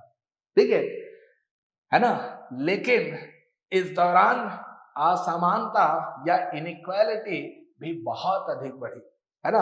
असमानता या इनइक्वालिटी में भी, है ना, हमें वृद्धि देखने को मिली। ठीक है, देश का आर्थिक विकास दर तो बहुत तीव्र गति से बढ़ने लगा, लेकिन असमानता भी उतने ही तीव्र गति से बढ़ने लगी। ठीक है ना। और इसका एक महत्वपूर्ण कारण क्या है? महत्वपूर्ण कारण है ना, भारत के आर्थिक विकास में सेवा क्षेत्र की भूमिका। ठीक है, सर्विस सेक्टर, है ना, सर्विस सेक्टर, सेवा क्षेत्र की भूमिका। ठीक है, 2024 में सेवा क्षेत्र का योगदान देश की जीडीपी में 55% रहा। कितना रहा? 55%। ठीक है, अब सेवा क्षेत्र के साथ समस्या ये है कि सेवा क्षेत्र में लोगों की भागीदारी कम है ना, कार्यबल की जो भागीदारी है वो सेवा क्षेत्र में कम है। ठीक है, बहुत अधिक मात्रा में लोग कृषि पर निर्भर कर रहे हैं आज भी, है ना। तो सेवा क्षेत्र का जीडीपी में योगदान तो अधिक है ना, लेकिन ये रोजगार की उपलब्धता के मामले में पीछे हो जाता है। ठीक है, एक रिपोर्ट के मुताबिक सेवा क्षेत्र, है ना, हमारे वर्किंग फोर्स के 31% लोगों को रोजगार प्रदान करता है ना। कितना? 31, एक तिहाई। ठीक, बाकी जो 2 तिहाई है ना, वो मुख्यतः कृषि पर निर्भर है। औद्योगिक क्षेत्र भी रोजगार की उपलब्धता प्रदान जरूर करता है, लेकिन डिपेंडेंसी किस पर है? एग्रीकल्चर में, है ना। तो भारत में जो उदारीकरण के बाद जो हमने आर्थिक सुधार के कार्यक्रम चलाए और जो बड़े बदलाव हुए, उसके परिणाम स्वरूप भारत का आर्थिक विकास बहुत तीव्र गति से हुआ, है ना। भारत का आर्थिक विकास, ये जो 2 दशकों का कह लीजिए 3 दशकों का इनफैक्ट ये जो आर्थिक विकास है, ये काफी तीव्र गति से हुआ। लेकिन इस दौरान असमानता भी उतनी तीव्र गति से बढ़ी, क्योंकि ये विकास सभी क्षेत्रों को समाहित रूप से लेकर नहीं हुआ। इसमें एक क्षेत्र बहुत आगे बढ़ा और वो है क्या? सेवा क्षेत्र, है ना। तो सर्विस सेक्टर, ठीक है, जिसका योगदान 55% करीब है ना, ये बहुत ही सीमित लोगों को रोजगार उपलब्ध कराता है। सर्विस सेक्टर में रोजगार केवल, है ना, कौशल उन्मुखी लोगों को या बहुत ही स्किल्ड लोगों को एम्प्लॉयमेंट यहाँ पर मिल पाता है। अनस्किल्ड लोगों का यहाँ पर कोई स्थान नहीं होता, जिससे असमानता या इनइक्वालिटी जो है ये बढ़ते जा रही है। ठीक है, पहला कारण। दूसरा, वेल्थ एक्यूमुलेशन, है ना, पूंजी का संकेंद्रीकरण। ठीक है, अब देखिए एक यहाँ पर, है ना, एक रिपोर्ट का आप रेफरेंस दे सकते हैं। वर्ल्ड इनइक्वालिटी रिपोर्ट, है ना, वर्ल्ड इनइक्वालिटी रिपोर्ट के अनुसार जो भारत के शीर्ष 10% लोग हैं, उनके पास भारत के, है ना, भारत के राष्ट्रीय आय का, ठीक है, ग्रॉस नेशनल इनकम, राष्ट्रीय आय का 57% हिस्सा है। ठीक है, मतलब देश के 10% रईस अमीर लोगों के पास भारत के राष्ट्रीय आय का 57% हिस्सा है। जबकि, है ना, जब हम निचले क्रम से बात करें, अर्थात, है ना, जब हम निचले क्रम से अर्थात, है ना, जो गरीब तबके के वर्ग है, ठीक है, निचले क्रम से हम देखें तो निचले क्रम से 50% लोगों के पास देश के राष्ट्रीय आय का महज 13% हिस्सा है। महज कितना है? 13% हिस्सा है। ठीक है, तो ये दर्शाता है कि भारत में आर्थिक विकास तो तीव्र गति से हो रहा है, ठीक है, लेकिन असमानता भी बढ़ रही है। पूंजी, है ना, पूंजी का संकेंद्रीकरण हो रहा है, वेल्थ का एक्यूमुलेशन हो रहा है। ठीक है ना, जो उच्च आय वर्ग वाले हैं वो, है ना, या उनकी आय साल दर साल बढ़ रही है, निम्न आय वर्ग वाले या तो स्थिर है या तो उनकी आय में कमी हो रही।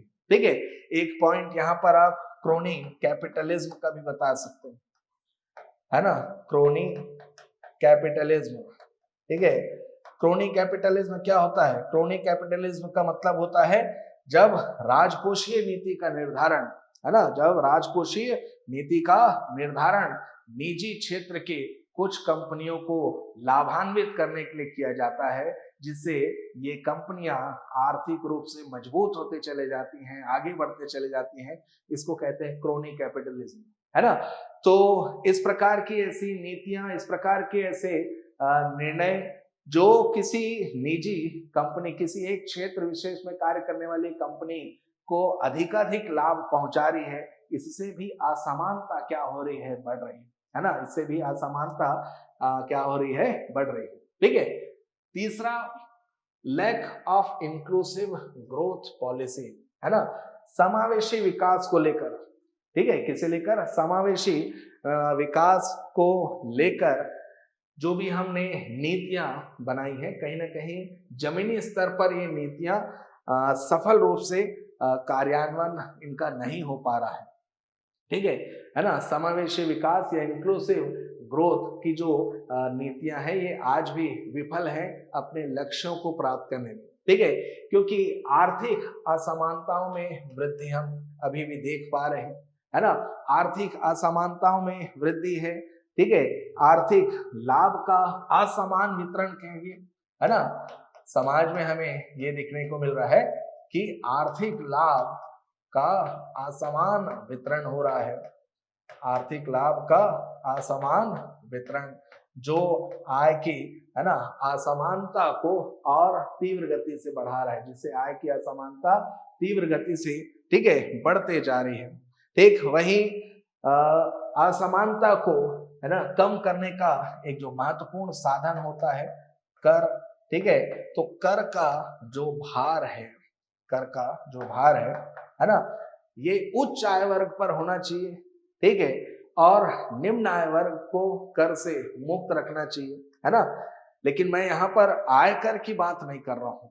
ठीक है, ध्यान रखिएगा, आयकर में, है ना, यहाँ पर ये प्रश्न जरूर उठता है कि भाई आयकर में तो हमने 12 लाख तक के वार्षिक आय वाले लोगों को आयकर से मुक्त रखा है, तो 12 लाख रुपए वार्षिक कमाने वाले लोगों की संख्या भी तो देखिए, है ना, कि देश में 12 लाख रुपए वार्षिक कमाने वाले लोग है ही कितने, समझ रहे हैं। इस देश में 98% लोग इनकम टैक्स रिटर्न फाइल नहीं करते हैं। इनकम टैक्स रिटर्न फाइल करने वालों की संख्या केवल 2% के आसपास है, समझ रहे बात को। तो हम यहाँ प्रत्यक्ष कर की बात नहीं कर रहे हैं, टैक्स बर्डन से आशा है अप्रत्यक्ष कर, है ना, टैक्स बर्डन से आशा है क्या? अप्रत्यक्ष कर, है ना, और अप्रत्यक्ष कर जैसे कि जीएसटी। ठीक है, एक डाटा के अनुसार, है ना, एक डाटा के अनुसार 64% जो जीएसटी का कलेक्शन होता है, ठीक है, 64% जीएसटी का कलेक्शन होता है भारत सरकार को, ये इसी बॉटम 50% से होता है। ठीक है, किससे होता है? ये जो निचले, है ना, 50% देश की आबादी है, ये कंट्रीब्यूट कर रही है 64% का जीएसटी।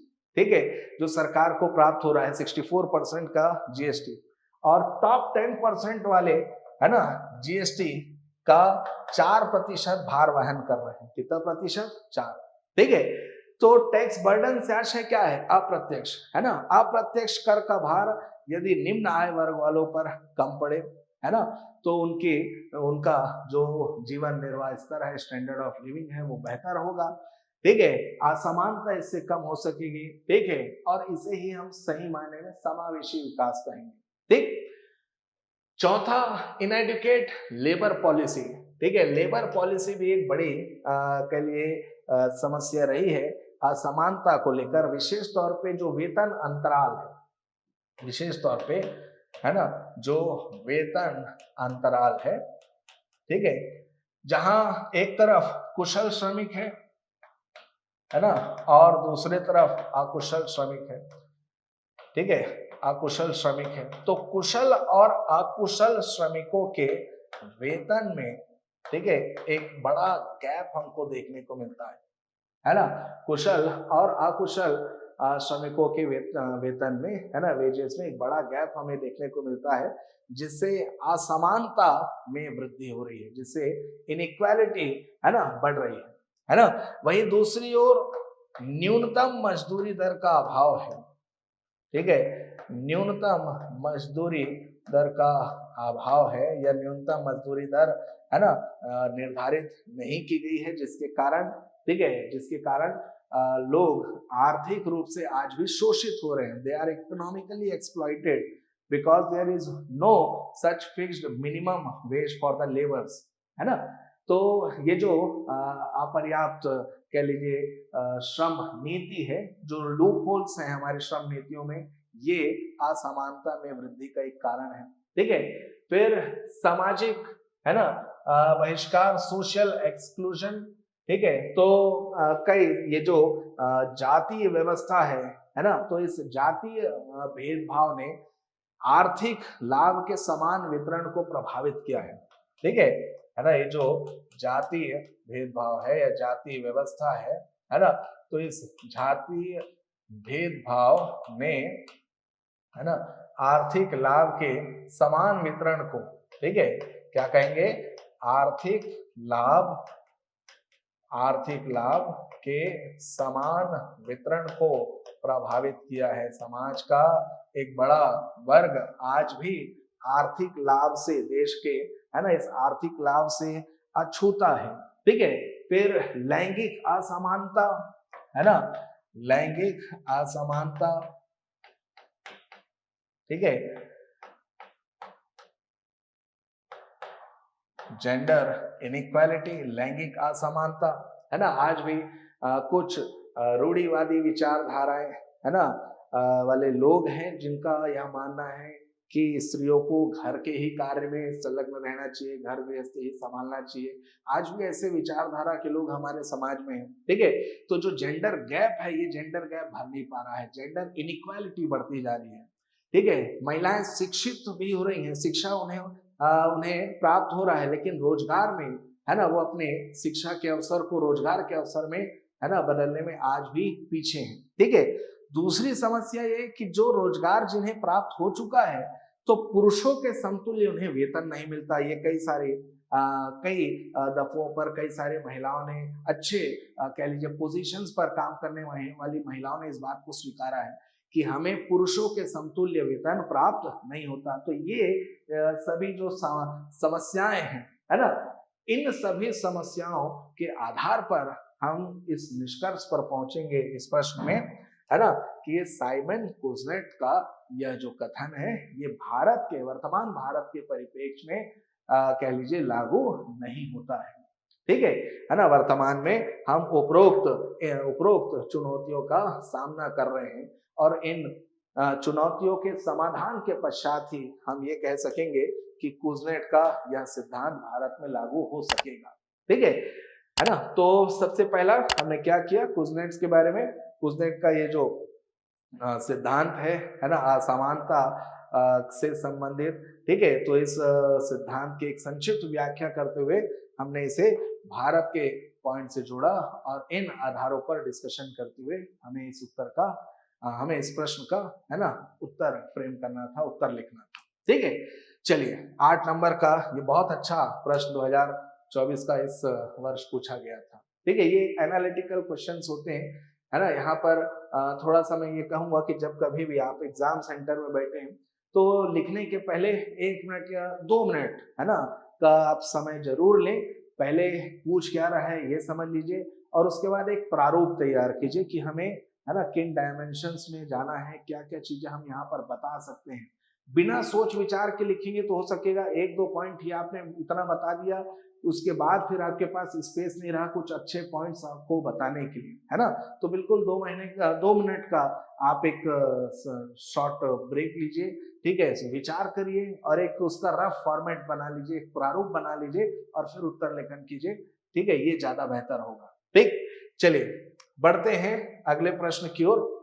अगला जो प्रश्न है ये बैंकिंग और मुद्रास्फीति से संबंधित ये प्रश्न है, बैंकिंग क्षेत्र से, ठीक है, प्रश्न पूछा गया था कि भारत में निरंतर उच्च खाद्य मुद्रास्फीति के क्या कारण है। पहला पॉइंट है इस प्रश्न का। दूसरा कि इस प्रकार की मुद्रास्फीति को नियंत्रित करने में रिजर्व बैंक ऑफ इंडिया की मौद्रिक नीति की प्रभावशीलता का परीक्षण कीजिए। ठीक है, अब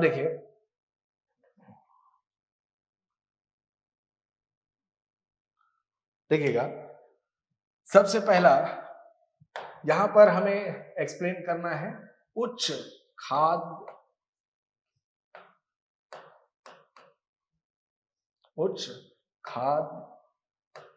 मुद्रास्फीति को, उच्च खाद्य मुद्रास्फीति है ना, हाई फूड इन्फ्लेशन।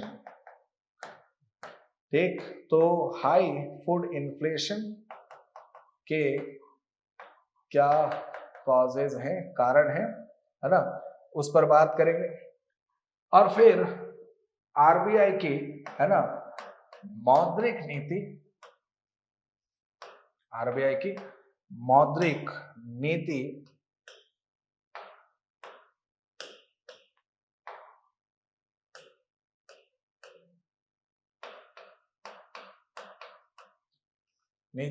की समीक्षा करेंगे, मॉनेटरी पॉलिसी। ठीक है, अब देखिए भारत में है ना, भारत में खाद्य मुद्रास्फीति के बढ़ने का मुख्यतः दो कारण है। ठीक है, जो दो अलग अलग कारकों पर है ना, दो अलग अलग कारकों पर डिपेंडेंट है। पहला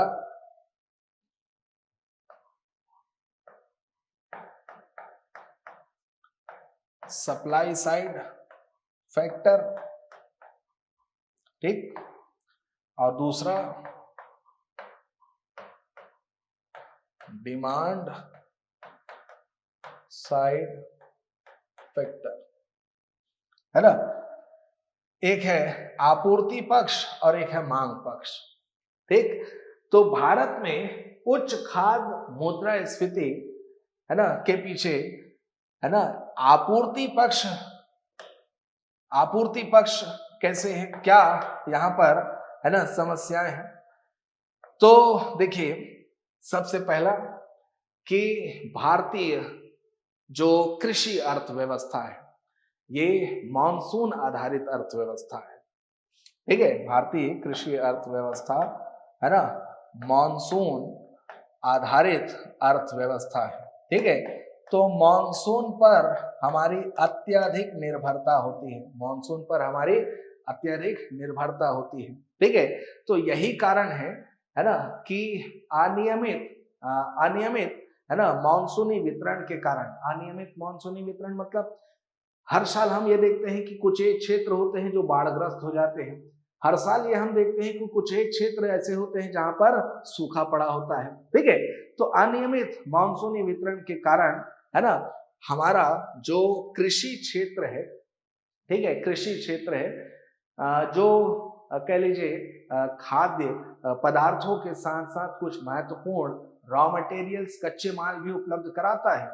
ठीक है, तो सबसे ज्यादा ये कृषि क्षेत्र प्रभावित होता है ना। तो खाद्य पदार्थों की जो उत्पादकता है ये कम हो जाती है, कच्चे माल की उपलब्धता है ना ये कम हो जाती है। ठीक है, तो इससे सीधा सीधा हमारा जो कृषि क्षेत्र है ये प्रभावित होता है ना। तो मानसून पर निर्भरता उच्च खाद्य मुद्रास्फीति का एक बहुत ही महत्वपूर्ण कारण बनता है।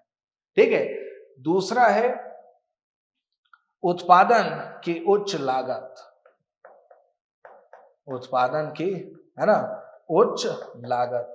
ठीक है ना, तो जब हमारा कॉस्ट ऑफ प्रोडक्शन बढ़ जाए, ठीक, तो स्वाभाविक सी बात है प्रोडक्ट की कॉस्ट भी बढ़ेगी।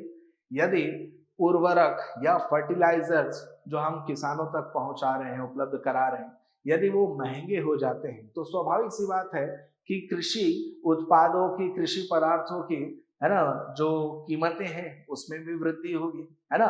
तो हमारा जो उत्पादन लागत है, ठीक है, चाहे वो उर्वरक की बात हो, चाहे वो ट्रांसपोर्टेशन की बात हो, है ना, चाहे वो बिजली की बात हो, भाई सिंचाई सुविधाओं का उपयोग हो रहा है ना, बोरवेल्स का हम उपयोग कर रहे हैं, ठीक है, बिजली का प्रयोग किसान कर रहा है। तो जब हमारे ये कॉस्ट ऑफ प्रोडक्शन है ना, ये बढ़ने लगे तो इससे उत्पाद का जो मूल्य है ये भी क्या होगा, बढ़ेगा, ठीक है। तो ये सप्लाई साइड है ना फैक्टर्स हो गए। एक आपूर्ति पक्ष है ना, जहां एक तरफ मॉनसून पर अत्यधिक निर्भरता और दूसरा हमने देखा क्या, उच्च लागत। दूसरा पहलू है उच्च खाद्य मुद्रास्फीति का क्या, डिमांड साइड है ना, या मांग पक्ष जो है, ठीक है। तो मांग पक्ष, डिमांड साइड फैक्टर है ना, यहां पर एक प्रमुख कारण है जनसंख्या या पॉपुलेशन, ठीक है। तो जितनी तीव्र गति से जनसंख्या में वृद्धि होगी उतनी ज्यादा वस्तुओं और सेवाओं की मांग बढ़ेगी। वस्तुओं और सेवाओं की मांग बढ़ेगी तो स्वाभाविक सी बात है ना, अगर हम उसे पूरा ना कर पाए, उस मांग की आपूर्ति ना कर पाए, तो स्वाभाविक सी बात है उन वस्तुओं की कीमतों में भी वृद्धि होगी, ठीक है। तो जनसंख्या वृद्धि ये मांग पक्ष में आता है। आय में वृद्धि ये मांग पक्ष में आता है, ठीक है। लोगों की इनकम या आय में वृद्धि होने से है ना वस्तुओं और सेवाओं की मांग बढ़ जाती है। वस्तुओं और सेवाओं की मांग क्या होती है, बढ़ जाती है ना। तो आय में वृद्धि होना ये एक प्रमुख कारण हो जाता है ना। आहार में विविधता एक है ना मांग पक्ष से ही संबंधित ये भी एक महत्वपूर्ण कारक है। आहार में विविधता, ठीक है ना, आहार में विविधता, समय समय पर हमारे खाद्य पदार्थों को लेकर जो हमारी डिमांड्स हैं ये बदलती जा रही है, ठीक है। प्रोसेस्ड फूड की ओर हम अधिक बढ़ रहे हैं, है ना। तो इससे भी है ना, इससे भी खाद्य मुद्रास्फीति भारत में क्या हो रही है, बढ़ रही है, ठीक है। तो उच्च खाद्य मुद्रास्फीति के जो कारण है इसे दो पक्ष में हमको समझाना है, आपूर्ति पक्ष में और मांग पक्ष में, ठीक। अब आते हैं मौद्रिक नीति पर, है ना। तो जब कभी भी खाद्य मुद्रास्फीति बढ़ने लगे, है ना, तो आरबीआई अपनी मौद्रिक नीति के माध्यम से प्रयास करता है कि इन बढ़ती कीमतों पर नियंत्रण किया जा सके, ठीक है। इन बढ़ती कीमतों पर क्या किया जा सके, नियंत्रण। और मौद्रिक नीति के अंतर्गत है ना जो गुणात्मक साख नियंत्रण होता है, जिसे हम क्वालिटेटिव क्रेडिट कंट्रोल कहते हैं, इसमें आरबीआई एक बहुत महत्वपूर्ण भूमिका निभाता है, ठीक है। और वो भूमिका है निर्देशों के माध्यम से नियंत्रण, निर्देशों के माध्यम से नियंत्रण, ठीक है, कंट्रोल थ्रू डायरेक्टिव्स, है ना। तो जब कभी भी किसी उत्पाद या किसी वस्तु खाद्य पदार्थ की कीमतें बहुत तेजी से बढ़ने लगे, है ना, और इसके पीछे, ठीक है, इसके पीछे एक कारक, यदि कोई कारक के लिए जमाखोरी का है, ठीक है, कि जमाखोरी की गतिविधियां बढ़ रही हैं, है ना, ये भी ऐसे तो सप्लाई साइड को बाधित करता है ना। तो सप्लाई साइड कारक में आप जमाखोरी भी कह सकते हैं, ठीक है। एक पॉइंट यहाँ जमाखोरी, ठीक है, कि जमाखोरी की गतिविधियां जब बढ़ेंगी, है ना, तो इससे खाद्य मुद्रास्फीति बढ़ती है।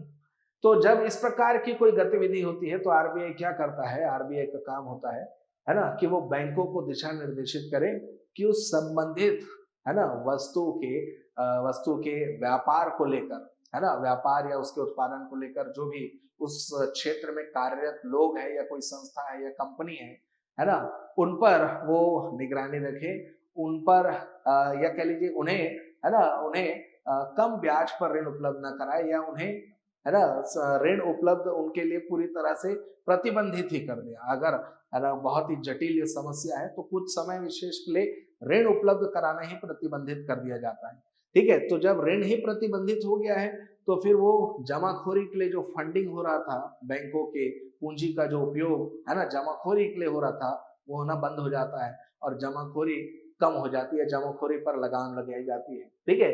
तो ये काम निर्देशों के माध्यम से नियंत्रण से किया जाता है। ये आरबीआई के मौद्रिक नीति का एक महत्वपूर्ण उपकरण है ना।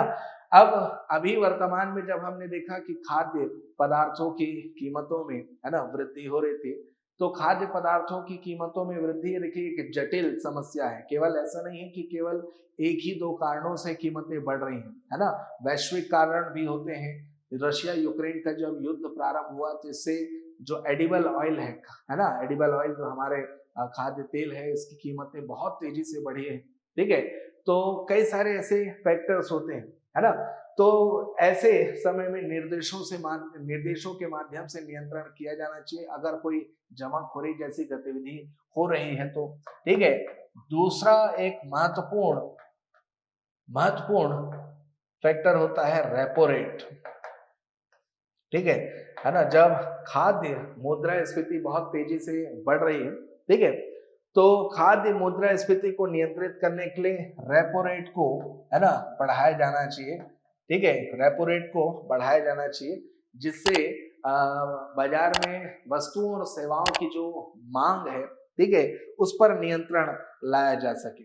ठीक है, वस्तु और सेवाओं की मांग पर नियंत्रण लाया जा सके, या ये कहिए कि रेपो रेट के बढ़ाने से, ठीक है, हमारा जो बोरोइंग है ना, ये महंगा हो जाता है, और बोरोइंग महंगा हो जाने से, है ना, बोरोइंग हमारा महंगा हो जाता है, और इसके महंगा हो जाने से गुड्स और सर्विसेज की दाम, है ना, मांग कम होते हैं, और मांग कम होते हैं तो कीमतों पर भी नियंत्रण किया जा सकता है। ठीक है, तो रेपो रेट को बढ़ाया जाना मौद्रिक नीति का एक अंग यह भी है। ठीक है, फिर इसके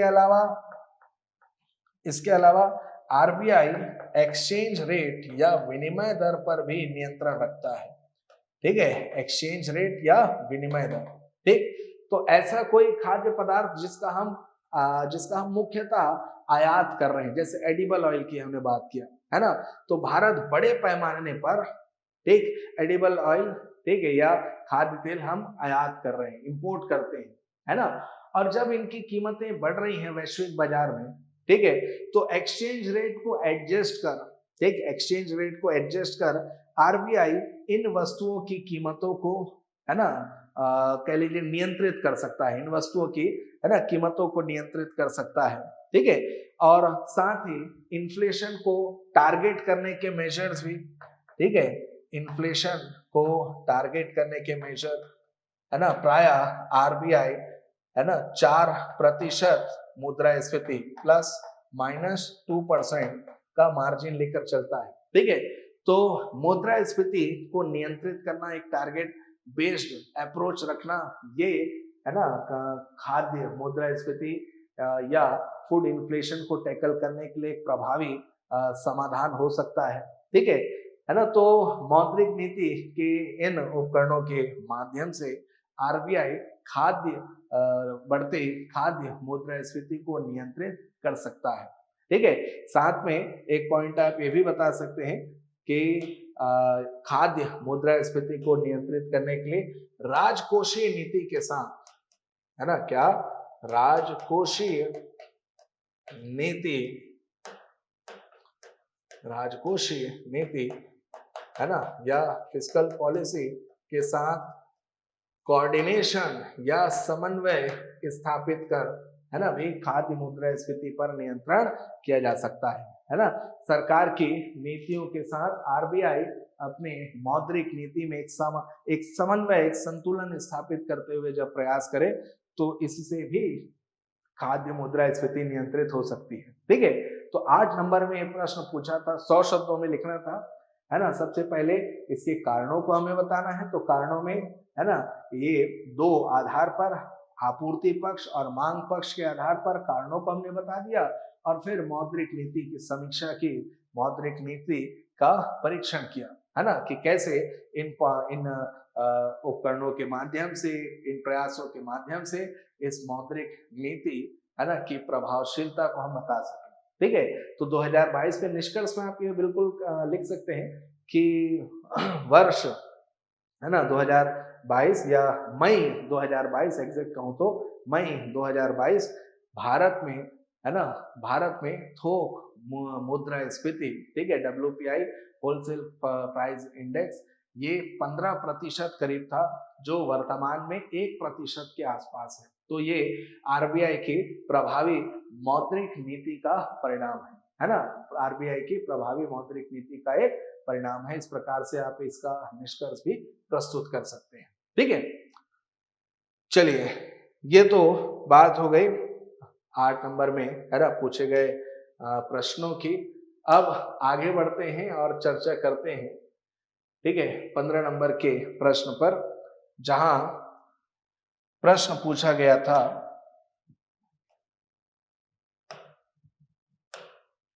कि भारत में बेरोजगारी अधिकांशतः संरचनात्मक प्रकृति की है।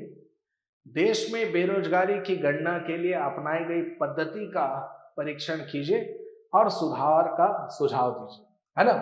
तो यहाँ पर 3 चीजें हैं। सबसे पहला कि संरचनात्मक, है ना, प्रकृति से आशय क्या है, या संरचनात्मक बेरोजगारी क्या है, ठीक है, इस पर हमें लिखना होगा। फिर बेरोजगारी की गणना के लिए, है ना, क्या मापदंड हमने बनाए हैं, ठीक है, उस पर हमें चर्चा करना होगा। और साथ में, ठीक है, साथ में इस पद्धति का परीक्षण भी करना है और सुधार हेतु क्या देना है, सुझाव। ठीक है, तो 15 नंबर में देखिए सेक्शन 4 जो होता है, यहाँ पर 2 प्रश्न होते हैं, है ना। एक प्रश्न ये एक ट्रेंड रहा है जो शुरू से चला रहा है, एक प्रश्न इंडियन इकोनॉमी से रहेगा और एक प्रश्न आपका छत्तीसगढ़ की अर्थव्यवस्था से लिया जाएगा। ठीक है, तो इंडियन इकोनॉमी से लिया गया ये प्रश्न है ना। तो सबसे पहले यहाँ पर संरचनात्मक बेरोजगारी,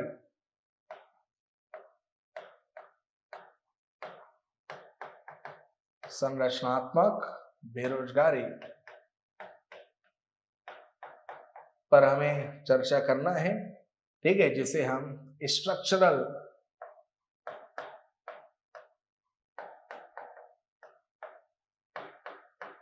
अनएम्प्लॉयमेंट कहते हैं।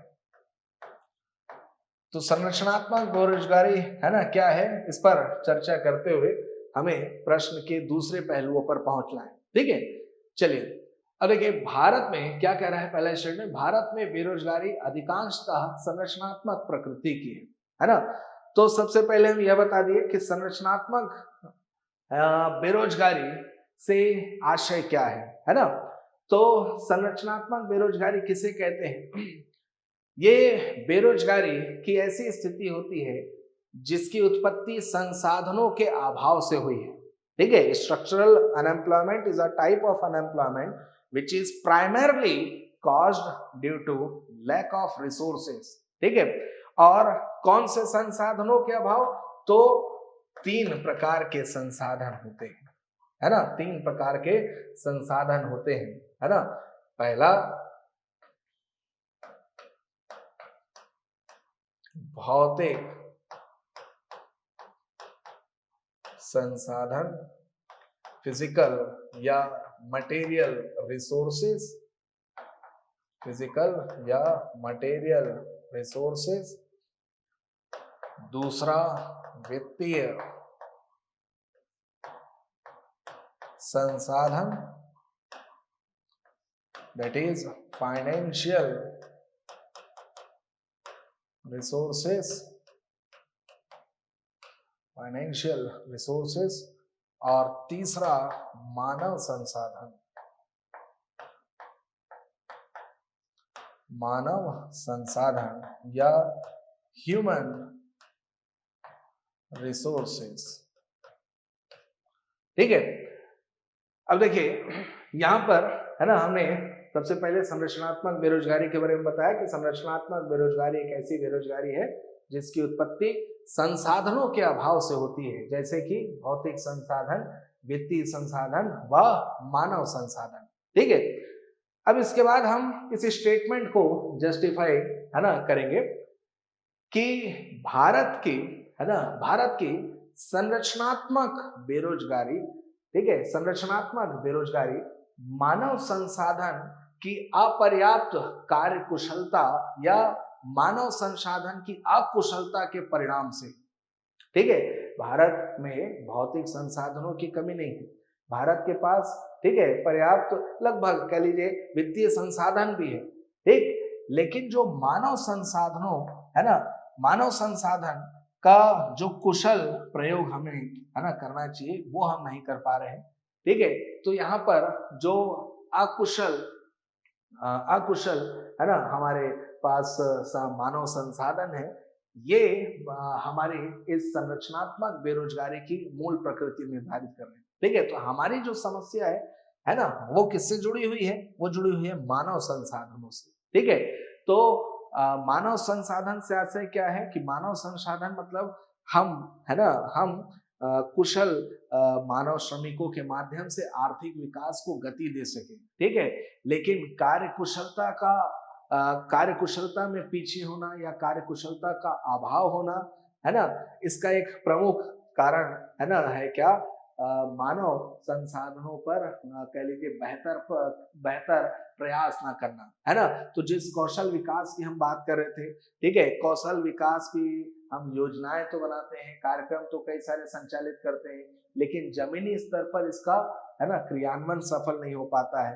ठीक है, तो हम अपने मानव संसाधन का पर्याप्त उपयोग नहीं कर पा रहे हैं। ठीक है, और ये भारत की संरचनात्मक है ना बेरोजगारी की संरचनात्मक प्रकृति का मूल कारक बना है। ठीक है, अब ये तो हो गया है ना कि ये संरचनात्मक प्रकृति क्या है, तो संरचनात्मक बेरोजगारी से जुड़ी है। संरचनात्मक बेरोजगारी है ना जो संसाधनों के अभाव से है ना, और अकुशल है ना, अकुशल मानव संसाधनों से या अकुशल मानव संसाधनों के कारणों से भारत में बेरोजगारी अधिकांशतः संरचनात्मक प्रकृति की बनी हुई है। ठीक है, तो पहला एक इंट्रोडक्शन जो है पैराग्राफ का, इस क्वेश्चन का है ना, एक पहला पैराग्राफ में हमने इसका परिचय दिया। ठीक है, अब आगे बढ़ते हैं।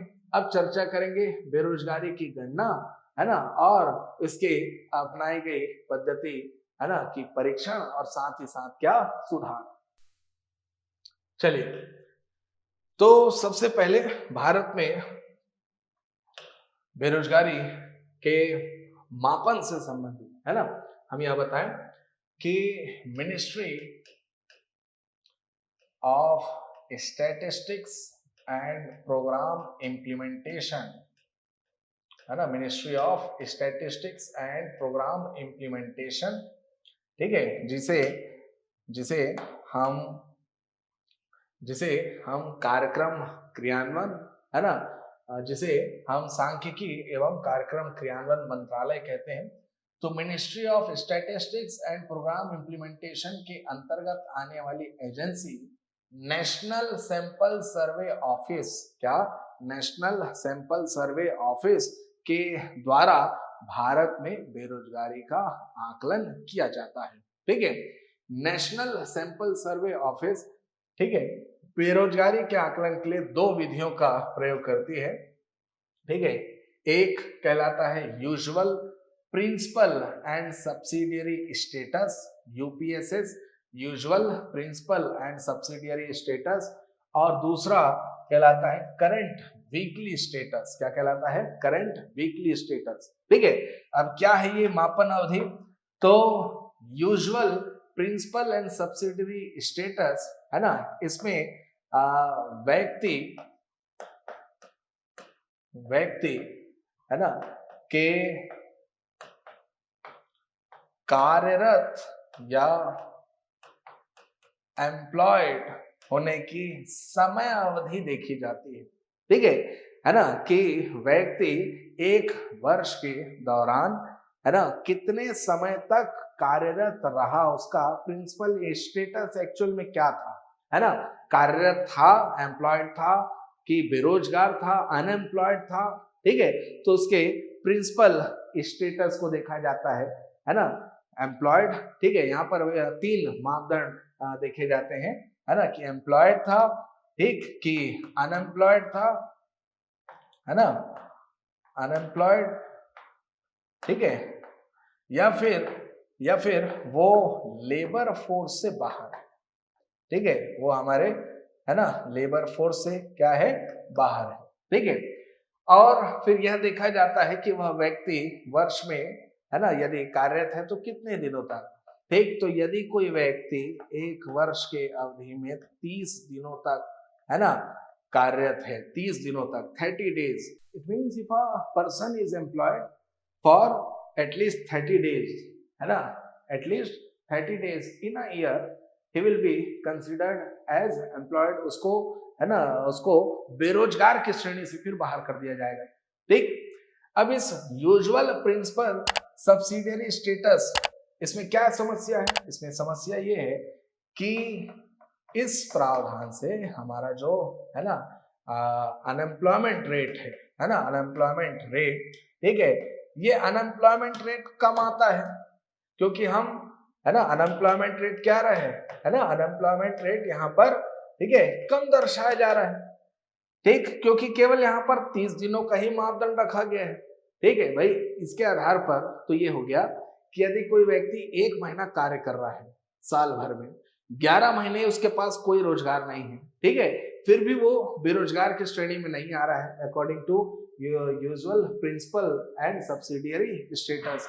अगर वो 1 महीना भी सब्सिडियरी रोल में, है ना, कार्यरत है, तो वो बेरोजगार की श्रेणी से बाहर हो गया. तो इससे अनएम्प्लॉयमेंट रेट क्या हुआ? अनएम्प्लॉयमेंट रेट इससे कम दर्शाया जा रहा है. ये एक व्यवहारिक समस्या है. ठीक.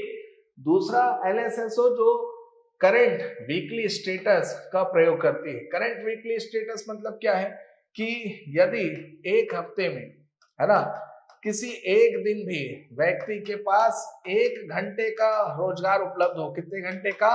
1 घंटे का रोजगार उपलब्ध हो, ठीक है, तो उसे भी, है ना, हम एम्प्लॉयड कंसिडर करते हैं, उसे, है ना, हम बेरोजगार की श्रेणी से बाहर रख रहे हैं. ठीक है. तो सबसे पहला इस करंट वीकली स्टेटस में ये बहुत ही ज्यादा शॉर्ट टाइम पीरियड के लिए लिया गया रेफरेंस है ना, बहुत ही शॉर्ट टाइम पीरियड का ये रेफरेंस हो जाता है, और इससे भी, है ना, अनएम्प्लॉयमेंट का कह लीजिए सही माप हमें प्राप्त नहीं होता. ठीक है. तो ये जो विधियां एनएसएसओ के द्वारा प्रयोग की जाती हैं, इस विधियों में क्या लूपहोल्स है, क्या, है ना, समस्याएं हैं, इस पर हमने चर्चा किया. इसके अतिरिक्त और क्या समस्या है? तो और समस्या, अदर प्रॉब्लम्स, अन्य समस्याओं में हम कह सकते हैं अनौपचारिक क्षेत्र का प्रभुत्व, है ना, ये एक सबसे बड़ी समस्या है भारत में बेरोजगारी के आकलन के लिए, क्योंकि जो इनफॉर्मल सेक्टर है ये बड़ी संख्या में रोजगार उपलब्ध कराता है. ठीक है.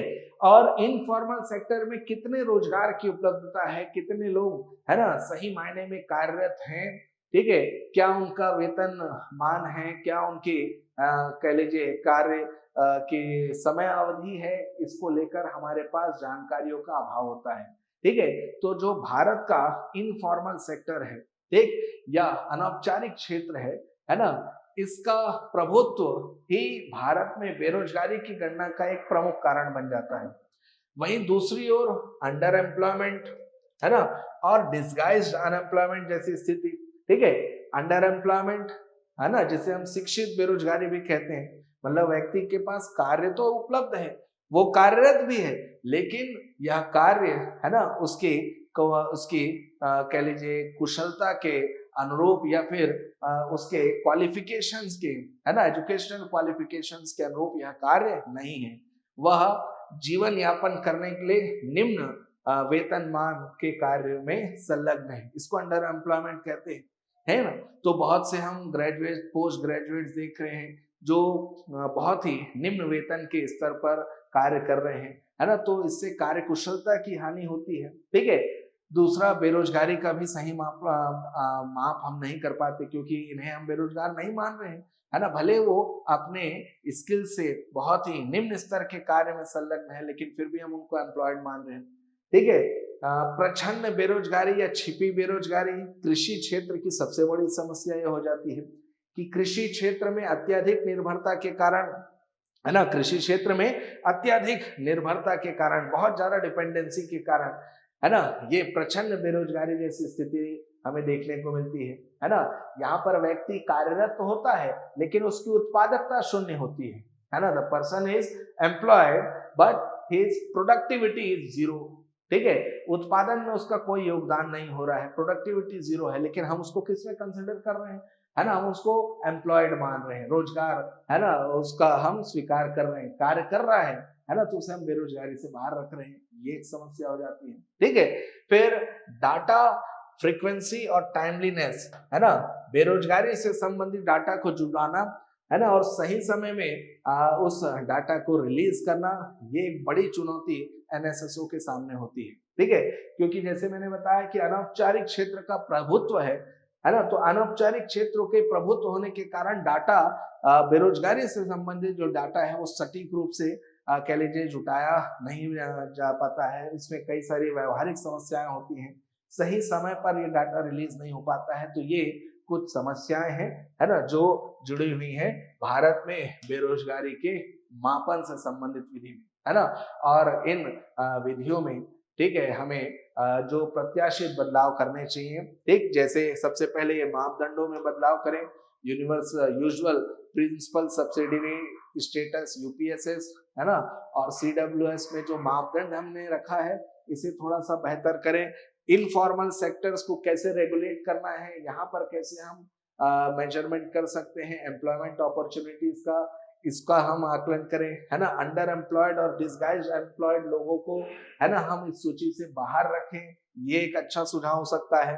ठीक है, डाटा फ्रीक्वेंसी और टाइमलीनेस पर हम काम करें ताकि नियमित रूप से हम डाटा का कलेक्शन करें, उसके एक व्यवस्थित मॉडल हम बनाएं, है ना, और सही टाइम पे डाटा जारी करें। ठीक, तब कहीं जाकर हमारे जो बेरोजगारी की परीक्षण की जो, है ना, बेरोजगारी की जो पद्धति है ना, इस पद्धति में हम सुधार ला सकते हैं। ठीक है, तो 3 इसके सेक्शंस हैं इस प्रश्न के। सबसे पहला संरचनात्मक प्रकृति, तो यहाँ पर हमने संरचनात्मक बेरोजगारी क्या है ये हमने बता दिया। ठीक है, फिर इसके गणना, है ना, और इसके अपनाई गई पद्धति की हमने परीक्षण की। ठीक है, तो यहाँ पर सीएसओ के द्वारा जो 2 विधियां, एनएसएसओ के द्वारा, पहले सीएसओ हुआ करता था, ठीक है, 2019 में, फिर ये दोनों संस्थाएं मर्ज होकर एनएसएसओ, तो एनएसएसओ के द्वारा ये जो 2 विधियां प्रयोग की जाती हैं, है ना, क्या है इसमें, क्या खामी है और अन्य कौन सी समस्याएं हैं, इसे बताते हुए इस 15 नंबर के क्वेश्चन को कंक्लूड करना था। ठीक है, चलिए, तो इसी के साथ ये हमारा 2024 का प्रश्न पत्र का एक डिस्कशन था, जहां हमने क्या संभावित मॉडल आंसर होना चाहिए, कैसा उसका उत्तर होना चाहिए, इस पर हमने चर्चा किया। इस वीडियो लेक्चर सीरीज के साथ बने रहिएगा, इसी क्रम में और भी वीडियोस जल्द ही आने वाले हैं। Thank you.